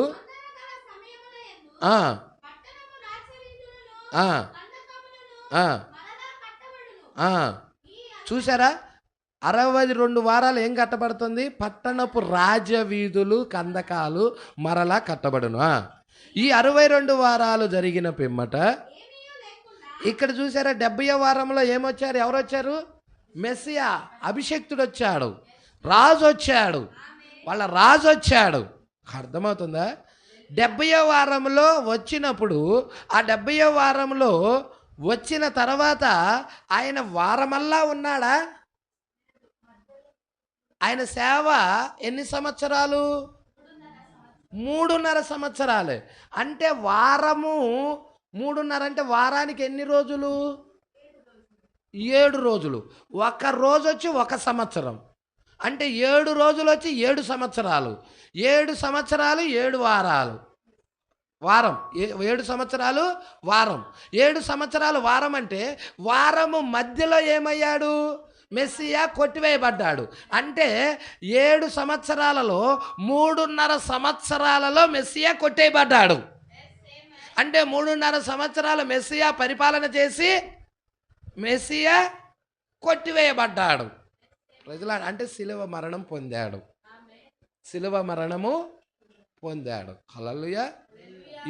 అక్కడ యూదులు శిలువ వేసేసారు, శిలువకు అప్పచెప్పేశారు. పట్టుకుంటున్నారా? రోము ఆయన్ని శిలువ వేసేసింది. యూదులు అప్పచెప్పేశారు, రోము ఆయన్ని శిలువ వేసేసింది. ఇక్కడ చూడండి, ఏమీ లేకుండా అంటే ఏమీ లేకుండా అంటే ఏమీ పొందుకోలేదు ఆయన. ఆయన భార్యను పొందుకున్నాడు కదా. హల్లెలూయా. వచ్చునట్టి రాజు యొక్క ప్రజలు. ఇక్కడ చూసావా? వచ్చునట్టి రాజు అంటే 2 రాజులు ఉన్నారు. ఒక రాజేమో మెస్సియా, ప్రజలా, ఇంకొక రాజు ఉన్నాడు. ఆ రాజు ఎవరంటే పోపు, ఈ లోకాధికారి, అడు రాజే. ప్రజల వచ్చునట్టి రాజు యొక్క ప్రజలు ఏం చేస్తారంట? చూడు, పవిత్ర పట్టణం అంటే ఏది? యెరూషలేం. పరిశుద్ధ ఆలయం అంటే ఏది? యెరూషలేములో ఉన్న దేవాలయం. అవునా? యెరూషలేములో ఉన్న దేవాలయం. వచ్చునట్టి రాజు యొక్క ప్రజలు పవిత్ర పట్టణమును పరిశుద్ధ ఆలయమును అంటే ఏం చేశారు? నశింపజేయుదురు అంటే ఆలయాన్ని. వచ్చునట్టి రాజు యొక్క ప్రజలు అంటే రోమ్ ఏం చేసినది? పడగొట్టేసేసింది, ఆలయాన్ని పడగొట్టేసింది కదండి. ప్రజలా, ఆ ఆలయం ప్లేస్లో ఏమున్నది? ఓమార్ మసీద్ నాశనకరమైన హేయ వస్తువు ఉన్నది. అదేనా నీకు 5వ ముద్రకి 6వ ముద్రకి మధ్యలో ఉన్న విషయము? చూడు చూడు చూడు చూడు, మత్తయి సువార్త 24వ అధ్యాయంలో 15వ వచనములో ఎమ్మటే 14 తర్వాత ఎమ్మటే చెప్తున్నాడు అది. ప్రజలా, ఏమంటున్నాడో చూడు అక్కడ. కాబట్టి ప్రవక్త అయిన దానియేలు ద్వారా చెప్పబడిన నాశనకరమైన హేయ వస్తువు పరిశుద్ధ స్థలమందు నిలుచుట మీరు చూడగానే చదువువాడు గ్రహించునుగాక. యూదయలో ఉండువాడు కొండలకు పారిపోవాలి, మిద్దె మీద ఉండువాడు తన ఇంటిలో నుండి ఏదైనాను తీసుకొని పోవుటకు దిగకూడదు. పొలములో ఉండువాడు తన బట్టలు తీసుకొని పోవుటకు ఇంటికి రాకూడదు. అయ్యో, ఆ దినములలో గర్భిణీలకు పాలిచ్చు వారికి శ్రమ, అప్పుడు మహాశ్రమ కలుగును. కనుక మీరు పారిపోవుట చలికాలమందైనను విశ్రాంతి దినమందైనను సంభవింపకుండా ఉండవలెనని ప్రార్థించుడి. హల్లెలూయా. పట్టుకుంటున్నారా? తీతు చక్రవర్తి ఆ పట్టణాన్ని ముట్టడేసేసాడు. ఎప్పుడు? యేసు సిలువ వేయబడిన తర్వాత 40 సంవత్సరాలకి, అంటే క్రీస్తు శకం 70వ సంవత్సరంలో టైటస్ చక్రవర్తి, తీతు చక్రవర్తి ఏం చేశాడు?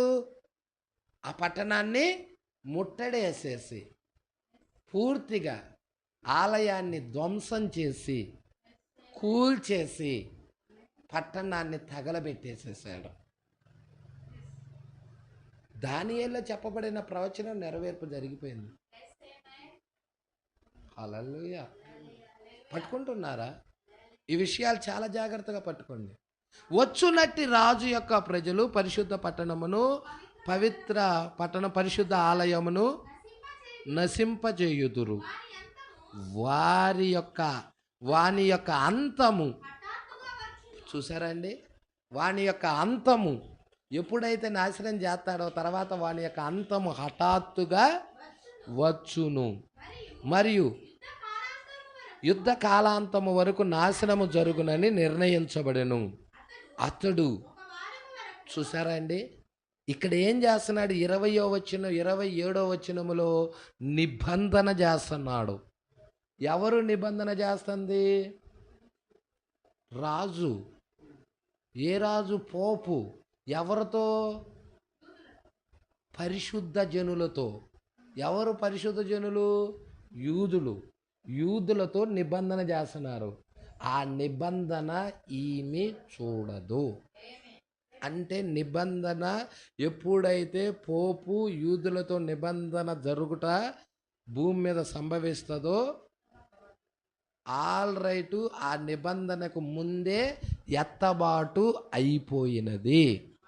ప్రవక్త 1వ ముద్రలో ఏం చెప్పాడంటే, పోపు యూదులతో నిబంధన ఎప్పుడైతే జరిగిద్దో ఆ నిబంధన అనేది వధువు చూడదు, ఆమె వెళ్ళిపోతుందని చెప్పేశాడు.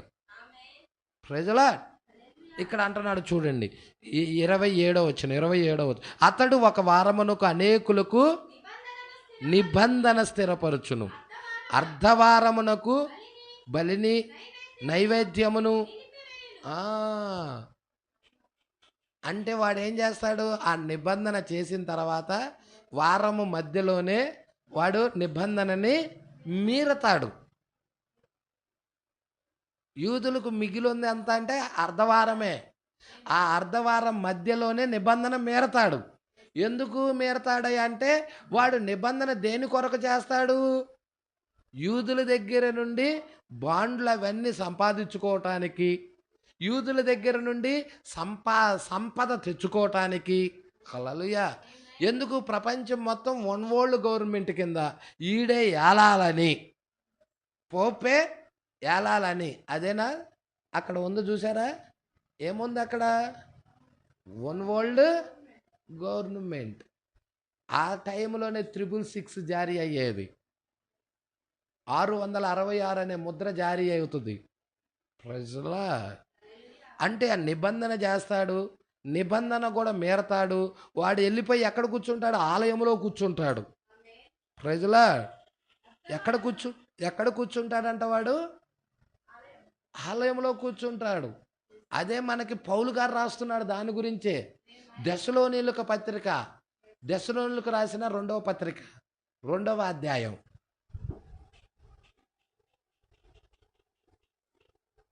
రెండవ పత్రిక 2వ అధ్యాయము 7వ వచనం. మర్మము ఇప్పటికే క్రియ చేయుచున్నది. అది 7 సంఘకాలాల నుంచి ఇక్కడి నుంచి ప్రారంభమవుతా క్రియ చేసుకుంటూ వస్తూ ఉంది. ఏంటది? ధర్మ విరోధ సంబంధమైన మర్మం. ఇది కూడా మర్మం అండి. ఈ ధర్మ విరోధం ఏంటో కూడా ఎరగాలి మనం. మర్మము ఇప్పటికే క్రియ చేయుచున్నది, కానీ ఇది వరకు అడ్డగించుచున్నవాడు మధ్య నుండి. అంటే అడ్డగించేవాడు ఎవరంటే పరిశుద్ధాత్మ తీసివేయబడాలి. అంటే పరిశుద్ధాత్మ దేవుడు ఎవరిలో పనిచేస్తున్నాడు? ఆయన వధువులో పనిచేస్తున్నాడు. అంటే వధువుతో వ్యవహరిస్తున్నాడు. ఇప్పుడు పరిశుద్ధాత్మ తీసేయబడతామంటే వధువు వెళ్ళిపోవటం, వధువు భూమి మీద నుండి వెళ్ళిపోవటం. ఎప్పుడైతే భూమి మీద నుండి వధువు ఎత్తబడుతుందో ఏం జరుగుతుంది? అడ్డగించుచున్నవాడు మధ్య నుండి తీసివేయబడి వరకే అడ్డగించుచున్నాడు. అప్పుడు ఆ ధర్మ విరోధి, చూసారండి, ధర్మ విరోధి ఎప్పుడు బయలుపడతాడంట? అంటే వధువు భూమి మీద ఉన్నంతసేపు వాడు బయలుపరచుకోడు లోకానికి. హల్లెలూయా. ముద్రలు తెరవబడటం ద్వారా మనకు గ్రహింపు వచ్చింది ఆ ధర్మ విరోధి ఎవరా అనేది. హల్లెలూయా. అన్నీ కూడా ముద్రలు బయలుపరచబడటం ద్వారాగా, తెరవబడటం ద్వారాగా వధువు జ్ఞానము కలిగినది, జ్ఞానం సంపాదించుకుంది వధువు. హల్లెలూయా. అందుకే ఇక్కడ ఏమంటున్నాడు, అప్పుడు ఆ ధర్మ విరోధి ఎప్పుడైతే మధ్యలో నుండి వధువు తీసివేయబడుతుందో, ఎత్తబాటు జరుగుతుందో, అప్పుడు ఆ ధర్మ విరోధి బయలుపరచబడతాడు. అవునా? హల్లెలూయా. లోకానికి అప్పుడు బయలుపరుచుకుంటాడంట. చూడండి 4వ వచనం చూడమ్మా. ఏది దేవుడు అనబడునో, ఏది పూజించబడునో దానిని అంతటినీ ఎదిరించుచు, దాని అంతటికి పైగా వాడు తన్ను తానే హెచ్చించుకొనుచు, తాను దేవుడునని తన్ను కనపరుచుకొనుచు దేవుని ఆలయములో వాడు కూర్చుంటాడు. అక్కడికి వెళ్ళి పట్టుకుంటున్నారా? వాడి సొంత కాలంలో బయలుపరచబడుతుంది. ప్రజల్లా పట్టుకుంటున్నారా? ఈ విషయాలు చాలా జాగ్రత్తగా మీరు పట్టుకోవాలని నేను ఇష్టపడుతున్నాను. దానియేలు గ్రంథం 10వ అధ్యాయం 9వ అధ్యాయం 27. అతడు ఒక వారానికి అనేకులకు నిబంధన స్థిరపరచును, అర్ధవారానికి బలిని నైవేద్యమును నిలిపివేయును, హేయమైనది నిలుచు వరకు నాశనము చేయువాడు వచ్చును, నాశనము చేయువానికి రావలనని నిర్ణయించిన నాశనం ముగించు వరకు. నాశనము చేయువాడికి రావలని ఏంటంటే, నాశనము చేయువాడికి రావాలని నిర్ణయించిన నాశనం వాడికి ముందుగానే నిర్ణయించేశాడు. వాడికి ముందే నిర్ణయించాడు నాశనం. కాబట్టి నాశనము చేయు వానికి రావాలని నిర్ణయించిన నాశనం ముగించు వరకు ఇలాగూ జరుగును. ప్రజలాడు దేవుడికి మహిమ కలుగునుగాక. ఎంతమందికి అర్థమవుతా ఉన్నదో మనం దానియేలు గ్రంథం వైపు తిరుగుదాం. చూసారా అండి? ఇప్పుడు మనము ముద్రల వైపుకు తిరుగుదాం. 187వ పేర. దానియేలునకు మనము తిరిగి వెనక్కి వెళ్ళి మరి అక్కడ దానిలో చెప్పబడి ఉన్న దాన్ని తీసి చూసిన ఈ అధిపతి ఎప్పుడు వచ్చుననే దానిని గురించి ఎట్లా చెప్పి ఉన్నాడు, ఎట్లు చెప్పి ఉన్నాడు. చదువుచున్న వారలారా మీకు అది తెలియను. ప్రజలా, చదువుచున్న వారలారా మీకు అది తెలియను. మరియు అతడేమి చేయును? అతడు అనుదిన బలి అర్పణ తీసుకొని పోవును. అది నిలిపేస్తాడు. చూస్తున్నా కదా. మరియు ఆ సమయములో జరుగు దానిని అంతటిని గురించి చెప్పెను. యేసు దానిని గురించి చెప్పుచు దానిని ప్రత్యేకముగా గుర్తించి చెప్పెను. దానియేలు ప్రవక్త ద్వారా చెప్పబడిన నాశనకరమైన హేయ వస్తువు పరిశుద్ధ స్థలమందు నిలుచుట మీరు చూడగానే అని చెప్పెను. సహోదరుడు బ్రహ్నాము వేదికపై 3 సార్లు తట్టుచున్నాడు. ఈ మర్మం పట్టుకోవాలి. హల్లెలూయా. సహోదరుడు ప్రసంగ వేదికపై 3 సార్లు తట్టుచున్నాడు. అదేంటి? ఆలయమును వారు కాల్చి వేసిన పిదప దాని స్థానములో ఓమార్ మసీదును నిర్మించిరి. జరిగినదా? క్రీస్తు శకం 70వ సంవత్సరంలో ఆలయాన్ని కూల్చేశారు. దాని స్థానంలో ఏమి నిలబడింది? మసీదు. మసీదు, ఓమారు మసీదు. కొండలలో ఉండువారు, ఇంటిపై ఉండువారు, కింద ఇంటిలో ఉండువారు వస్తువులను తీసుకున్నట్టుకు దిగి రావద్దని, పొలములో ఉండువారు తిరిగి రావద్దని, ఏలయనగా శ్రమల కాలము వచ్చును అని చెప్పెను. మీరు చూసారా? మరియు ఈ కార్యాలన్నీ సంభవించును. అవి జరిగినప్పుడు మరి 6వ ముద్ర తెరవబడుట యొద్దకు అది కొనిపోయి దానిని నిరూపించును. ప్రజలా, ఇప్పుడు మీరు గమనించవలెనని నేను మిమ్మల్ని కోరుచున్నాను. యేసు ఇప్పుడు రేపటి దినమును గురించి దానిపై యేసు 7వ ముద్రను గూర్చిన బోధన చెప్పక మానివేసెను. ఇక దీంట్లో 7th సీల్ ఈ 24వ అధ్యాయంలో 7వ ముద్ర చెప్పక మానేసేసాడు. యేసుక్రీస్తు కూడా చెప్పలా. ఉపమానాలకు వెళ్ళిపోయాడు కానీ 7వ ముద్ర ఇదని చెప్పలా. ప్రకటన గ్రంథములో కూడా యోహాను కూడా చెప్పలా. ఇక్కడ యేసు చెప్పలా, ఇక్కడ ప్రకటన గ్రంథంలో యోహాను రాస్తూ కూడా ఆయన కూడా 7వ ముద్ర ఫలానిది అని చెప్పలా. అక్కడ నిశ్శబ్దం ఉండిపోయింది. ఏముందో కూడా 7వ ముద్రలో తెలియదు. అందుకే ఇక్కడ అంటున్నాడు. దానికి తర్వాత ఆయన చూడండి 7వ ముద్రను గూర్చిన బోధన చెప్పక మానేసేసాడు. అది అక్కడ లేదు, గమనించండి. దానికి తర్వాత ఆయన ఇప్పుడు ఉపమానాల రీతిగా బోధింప తొడగెను. యోహాను కూడా 7వ ముద్రను వదిలేసెను. 7వది చివరిది, 7వ ముద్ర అది గొప్ప కార్యముగా ఉండును, అది రాయబడి కూడా లేదు. 7వ ముద్ర అనేది కనీసం రాయబడి కూడా లేదు. 7వ ముద్రను వదిలివేసెను. ఇరువురు వదిలివేసిరి. ఇటు యేసు వదిలేశాడు, ఇటు యోహాను వదిలివేశారు. మరియు బయలుపరుచువాడు దేవుడు చెప్పెను.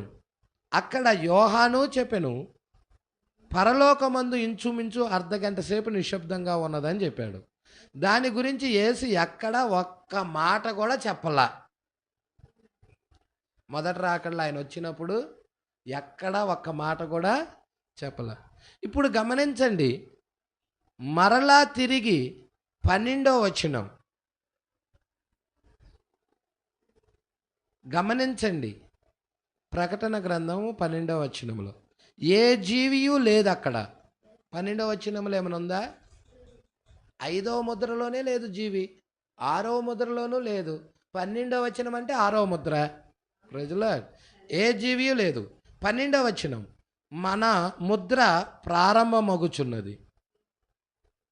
ఏంటది? మన ముద్ర. ఇక్కడ ఏదో చెబుతున్నాడు మొత్తానికి. మన ముద్ర ప్రారంభమగుచున్నది, అది తెరవబడుట మనం చూడగలము. ఏ మృగము కానీ జీవులు కానీ అక్కడ లేవు. 5వ ముద్రలో ఉన్నట్లుగానే ఇక్కడను ఉన్నది. 5వ ముద్రలో ఎట్లా జీవులు లేవో ఈ 6వ ముద్రలో కూడా జీవులు లేవు. ఎట్లు? ఇది శ్రమల కాలములో సువార్త యుగమునకు ఆవల వైపున జరిగెను. సువార్త యుగమునకు ఆవల వైపున జరుగును. ఈ 6వ ముద్ర శ్రమల కాలమై ఉన్నది. ఏంటండి ఇది? శ్రమలే అక్కడ సంభవించును. వధువు ఎత్తబడి ఉన్నది, దానిని చెప్పుటకు ఏ జీవియు లేక అక్కడ ఏదియూ లేదు. అది కేవలం ఇప్పుడు దేవుడు సంఘముతో వ్యవహరించుట లేదు, అది వెళ్ళిపోయినది. అంటే వధువుతో దేవుడు వ్యవహరించటం లేదు, వధువు వెళ్ళిపోయినది. 6వ ముద్ర టైంలో వధువు వెళ్ళిపోయినది. ఆయన ఇజ్రాయేలుతో వ్యవహరించును. అంటే 6వ ముద్ర టైంలో ఎవరితో వ్యవహరిస్తున్నాడు? ఇజ్రాయేలుతో, యూదులతో. చూడండి, ఇది మరి ఒక పక్క. ప్రకటన గ్రంథం 11వ అధ్యాయంలో 2 ప్రవక్తల ద్వారా రాజ్యము యొక్క వర్తమానమును ఇజ్రాయేలు స్వీకరించు సమయం అది. అంటే రాజ్య సువార్త.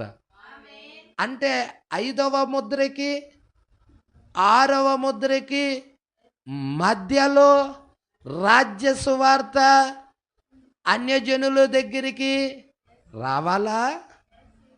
వస్తుందా? రాదా? వచ్చినది. హల్లెలూయా.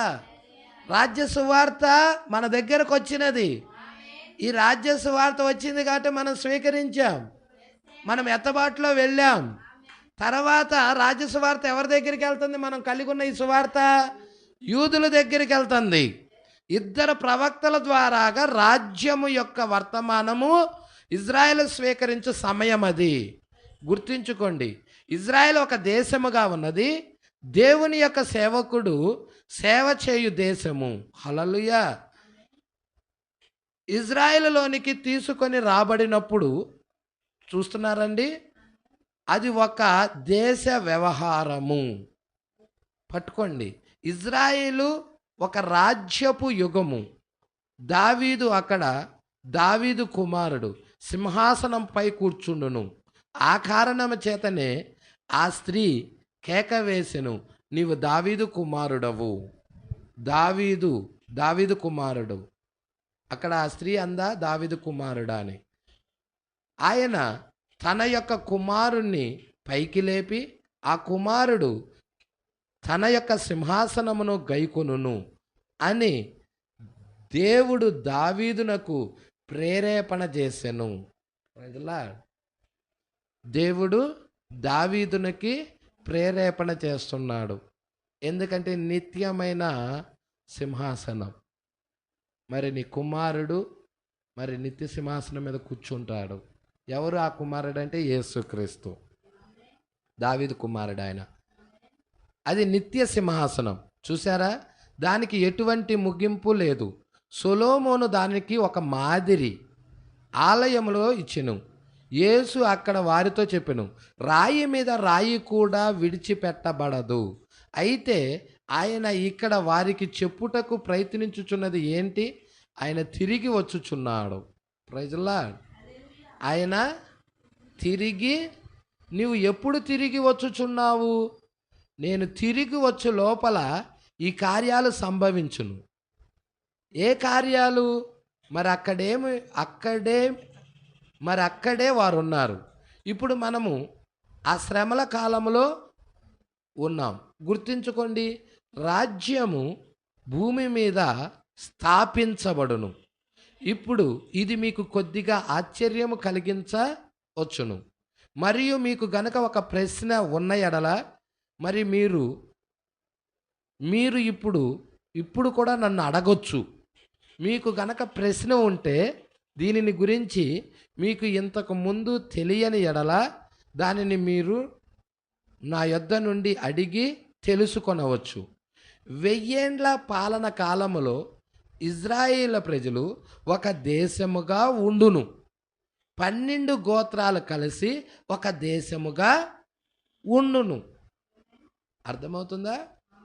ఇజ్రాయేల్ కాలంలో 1000 ఏండ్ల పాలన కాలంలో ఇజ్రాయేలు ఒక దేశముగా ఉండును. 12 గోత్రాలు కలిసి ఒక దేశంగా ఉండును. అయితే పెండ్లి కుమార్తె అంతఃపురములో ఉండును. పెండ్లి కుమార్తె ఎక్కడ ఉంటుంది? అంతఃపురములో ఉండును. ఆమె ఇప్పుడు రాణి అయి ఉన్నది. ఎవరు ఆ పెళ్లి కుమార్తె? మనమే రాణి అయి ఉన్నది. ఎస్తేరు ఎలా ఒక రాణో మనము కూడా ఒక రాణి అయి ఉన్నాం. ఆమెకు పెండ్లి అయినది. ఆమెకేమైనది? ఎవరితో? క్రీస్తుతో పెండ్లి అయినది. మరియు భూనివాసులెల్లరూ యెరూషలేం పట్టణానికి వచ్చెదరు, తమ మహిమను తీసుకొని వస్తారు. ఆ పట్టణం లోపల ఎవరుంటారు? వరుడు వధువు ఉంటారు. యెరూషలేం పట్టణంలోనికి భూనివాసులెల్లరూ అంటే అందరూ కూడా యెరూషలేము పట్టణమునకు వచ్చెదరు. మరియు వారు ఏం తీసుకొని వస్తారు? మహిమను తీసుకొని వచ్చెదరు. మరియు అక్కడ రాత్రులలో తలుపులు ముయ్యరు. రాత్రుల సమయంలో తలుపులు ముయ్యరు. ఏలయనగా అక్కడ రాత్రియే ఉండదు. అసలు ఆ పట్టణములో రాత్రే ఉండదు. కాబట్టి అక్కడ తలుపులు మూయాల్సిన అవసరమే లేదు. హల్లెలూయా. ఆ పట్టణంలోనే, బయట కాదు. బయట ఉంటుంది, బయట సూర్యుడు చంద్రుడు అన్నీ ఉంటాయి. పట్టణములో గొర్రె పిల్లే దీపంగా ఉంటుంది. హల్లెలూయా. అందుకే అక్కడ రాత్రులలో తలుపులు ముయ్యరు. ఏలయనగా అక్కడ రాత్రియే ఉండదు. తలుపులు ఎల్లప్పుడూ తెరిచి ఉండును. భూరాజులు, ప్రకటన 22, వారి యొక్క ఘనతను మరియు మహిమను ఆ పట్టణములోనికి తీసుకొని వత్తురు. అయితే పెళ్లి కుమార్తె అక్కడ గొర్రె పిల్లతో ఉండును. గొర్రె పిల్ల ఎవరు? యేసుక్రీస్తు. ఓ మై, అక్కడ మీరు దాన్ని చూడగలరు. ఇప్పుడు వధువు ద్రాక్ష తోటలో శ్రమ పడదు. ద్రాక్ష తోటలో వధువు అసలు శ్రమ పడాల్సిన అవసరమే లేదండి. ఆమె పెండ్లి కుమార్తె, ఆమె రాజుకు రాణి అయి ఉన్నది. ఇతరులు అక్కడ శ్రమించెదరు. ఇతరులు, భార్య కాదు శ్రమ పడేది, ఇతరులు శ్రమించెదరు. దేశము శ్రమపడును, వధువు కాదు. ఆమేన్. అది నిజం. ఇప్పుడు చాలా జాగ్రత్తగా పట్టుకోండి. ఇప్పుడు ఈ వర్తమానికులను గమనించండి. ప్రకటనలోని వర్తమానికులను ఆ ఇద్దరు ప్రవక్తలు వారు రాజ్యము సమీపముగా ఉన్నదని ప్రసంగించెదరు. చూసారా? పరలోక రాజ్యము స్థాపించబడవలెను. దానియేలు యొక్క 70వ వారంలోని చివరి 3.5 సంవత్సరాలు ఆ సమయము. Praise the Lord. ఆయన జనులైన యూదులకు వాగ్దానము చేయబడి ఉన్నది. ఆ చివరి అర్ధవారం కొరకు మొదటి రాకడలోనే వాళ్ళు చూశారు. మొదటి రాకడలోనే ఆ చివరి అర్ధవారం కొరకు, ఆ రాజ్యం కొరకు చూశారు. అయితే మధ్యలో 2000 సంవత్సరాలు, అంటే వారాన్ని 2 భాగాలు చేసేదానికే మధ్యలో 2000 సంవత్సరాలు గ్యాప్ ఉంది. ఆ 2000 సంవత్సరాలలో ఆయన భార్య సిద్ధమవుతుంది. Praise the Lord. పరలోక రాజ్యము స్థాపించబడవలెను. దానియేలు యొక్క 70వ వారంలోని చివరి 3.5 సంవత్సరాలు ఆ సమయము. ఆయన జనులైన యూదులకు వాగ్దానము చేయబడి ఉన్నది. ఇప్పుడు గుర్తుంచుకోండి, దానియేలు యొక్క 70వ వారంలో చివరి భాగము ఇది అని మరి దాన్ని నిరూపించుటకు వారు ప్రవచించిరి. రేపు దాని మీద వేయబడిన ప్రశ్నలకు నేను బదులిచ్చేదను. 198వ పేర. ఇప్పుడు 70 వారాలు వాగ్దానం చేయబడి ఉన్నవి. అవి 7 సంవత్సరములు. అవి 7 సంవత్సరాలు. 7 వారాల మధ్య ఒక బలిగా చేయబడుటకు గాను మెస్సియా కొట్టబడును. ఆయన 3.5 సంవత్సరాలు ప్రవచించి మరటి పిదప ఆయన జనుల కొరకై ఒక బలిగా అర్పించబడుటకు కొట్టివేయబడును. 3.5 సంవత్సరాలు ఇంకను ఇజ్రాయెల్ కొరకు నిర్ణయించబడి ఉన్నవి. మరి అది నిశ్చయమే. ఆ తర్వాత మెస్సియా చూస్తున్నాం. కొట్టివేయబడినప్పుడు యూదులు మెస్సియాను చూడకుండానట్లు వాడు గుడ్డివారిగా చేయబడిరి. మరటి పిమ్మట మెస్సియా కొట్టివేయబడినప్పుడు ఆ తర్వాత సువార్తయు మరియు కృపాకాలము అన్యుల యొద్దకు వచ్చెను. మరియు వారు వచ్చినప్పుడు దేవుడు ఇక్కడ నుండి ఒకరిని, అక్కడ నుండి ఒకరిని, ఇక్కడ అక్కడ ఒక్కొక్కరిని లాగి మరి వారిని వర్తమానాల కింద ఉంచెను, వర్తమానికుల కింద ఉంచెను. అంటే మనల్ని కొందరిని బాప్టిస్ట్లో నుండి లాగాడు, కొందరిని పెంతుకోస్తులో నుండి లాగారు, కొందరిని లోదర్లో నుండి లాగాడు. ఇప్పుడు లాగి మనల్ని ఎక్కడ ఉంచుతున్నాడంటే వర్తమానికుల కింద ఉంచెను. ప్రజల మనం ఇప్పుడు వర్తమానికుల కింద ఉన్నాం. మన వర్తమానికుడు ఎవరంటే విలియం మ్యారియన్ బ్రన్హామ్ అయి ఉన్నాను. చూస్తున్నారా? ఇక్కడ అక్కడ ఒక్కొక్కరిని లాగి మరి వారిని వర్తమానికుల కింద ఉంచెను. మరి ఇచ్చట మరియు అచ్చట నుండి ఒకరిని, అచ్చట నుండి ఒకరిని లాగి వారిని వర్తమానికుల కింద ఉంచెను. 200 పేర. మరియు ఆయన మొదటి వర్తమానికుడిని పంపించెను. అతను ప్రసంగించెను, అతడు బోర ధ్వనించెను. ఎవరు మొదటి వర్తమానికుడు? పౌలు. బోర ధ్వనించెను. బోర అంటే ఏది? వర్తమానం ఊదుతున్నాడు. అంటే మొదటి వర్తమానికుడిని దేవుడు పంపినప్పుడు అతడు ప్రసంగించాడు. అతడు ప్రసంగించినప్పుడు ఆ బోర ధ్వనించెను. కొద్దిసేపు అయిన పిదప దాన్ని తీసుకుందాము.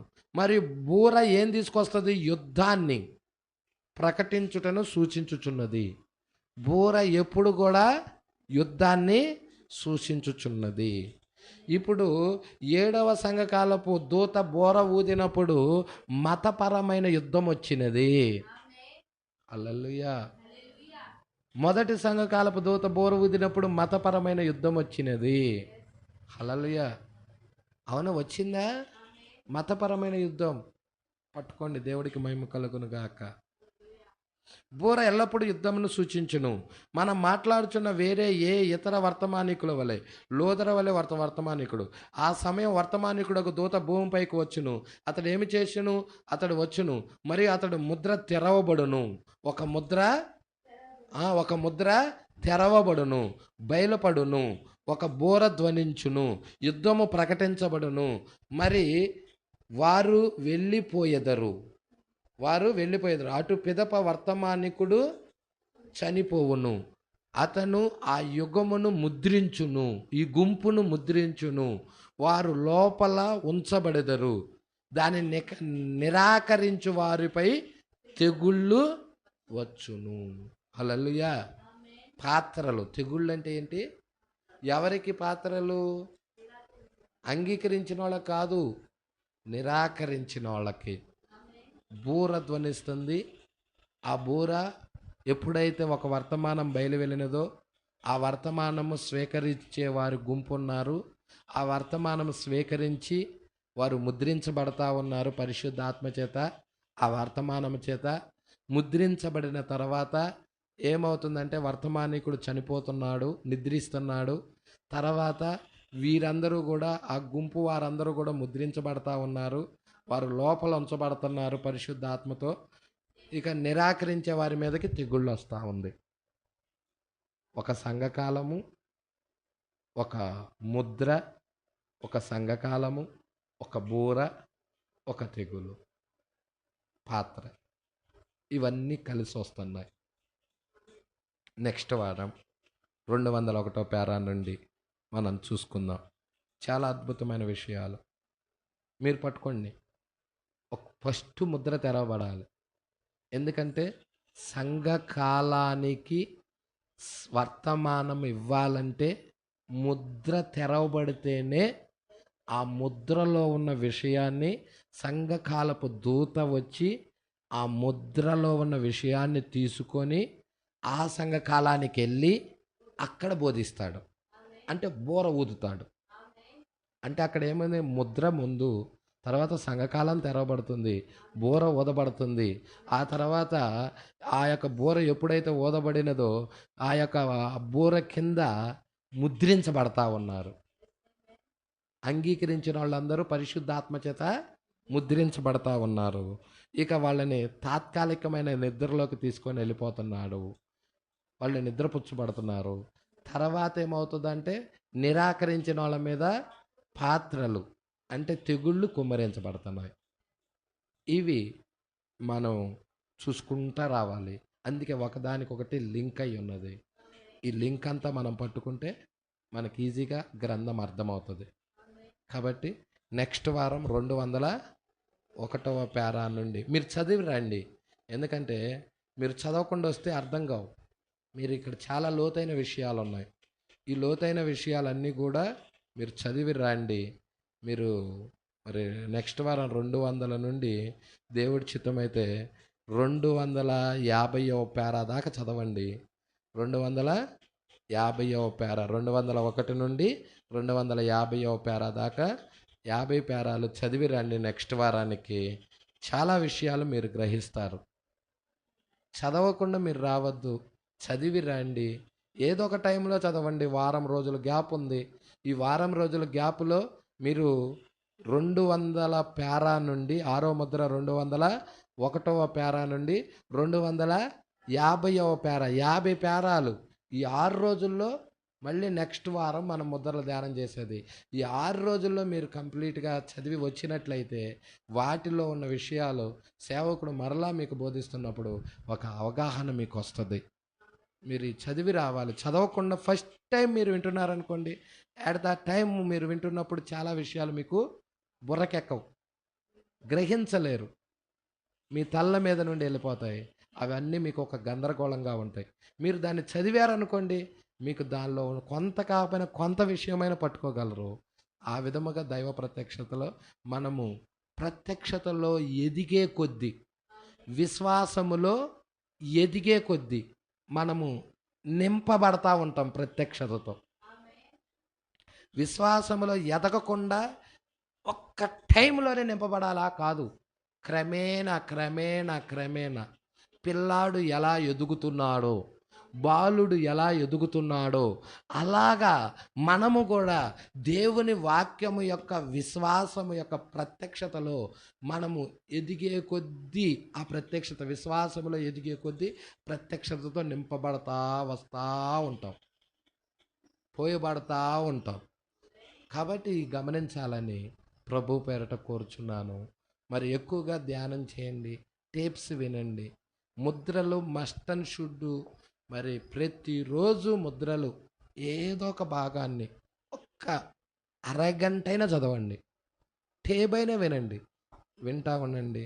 దేవుడు త్వరలో ఆ బయలుపాట్లన్నీ మీకు ఇస్తాడు. దేవుడు ఈ మాటలు దీవించి ఆశీర్వదించును గాక. ఇలాంటి వర్తమానాలు మీకు మరిన్ని అందుబాటులో ఉండాలంటే ఈ ఛానల్ని సబ్స్క్రైబ్ చేయండి. ఇంకా ఈ ఛానల్ని సబ్స్క్రైబ్ చేసుకుని వారు ఉన్నట్లయితే ఈ వీడియోలో చూపించిన విధంగా సబ్స్క్రైబ్ చేసుకోనండి. ఆమేన్.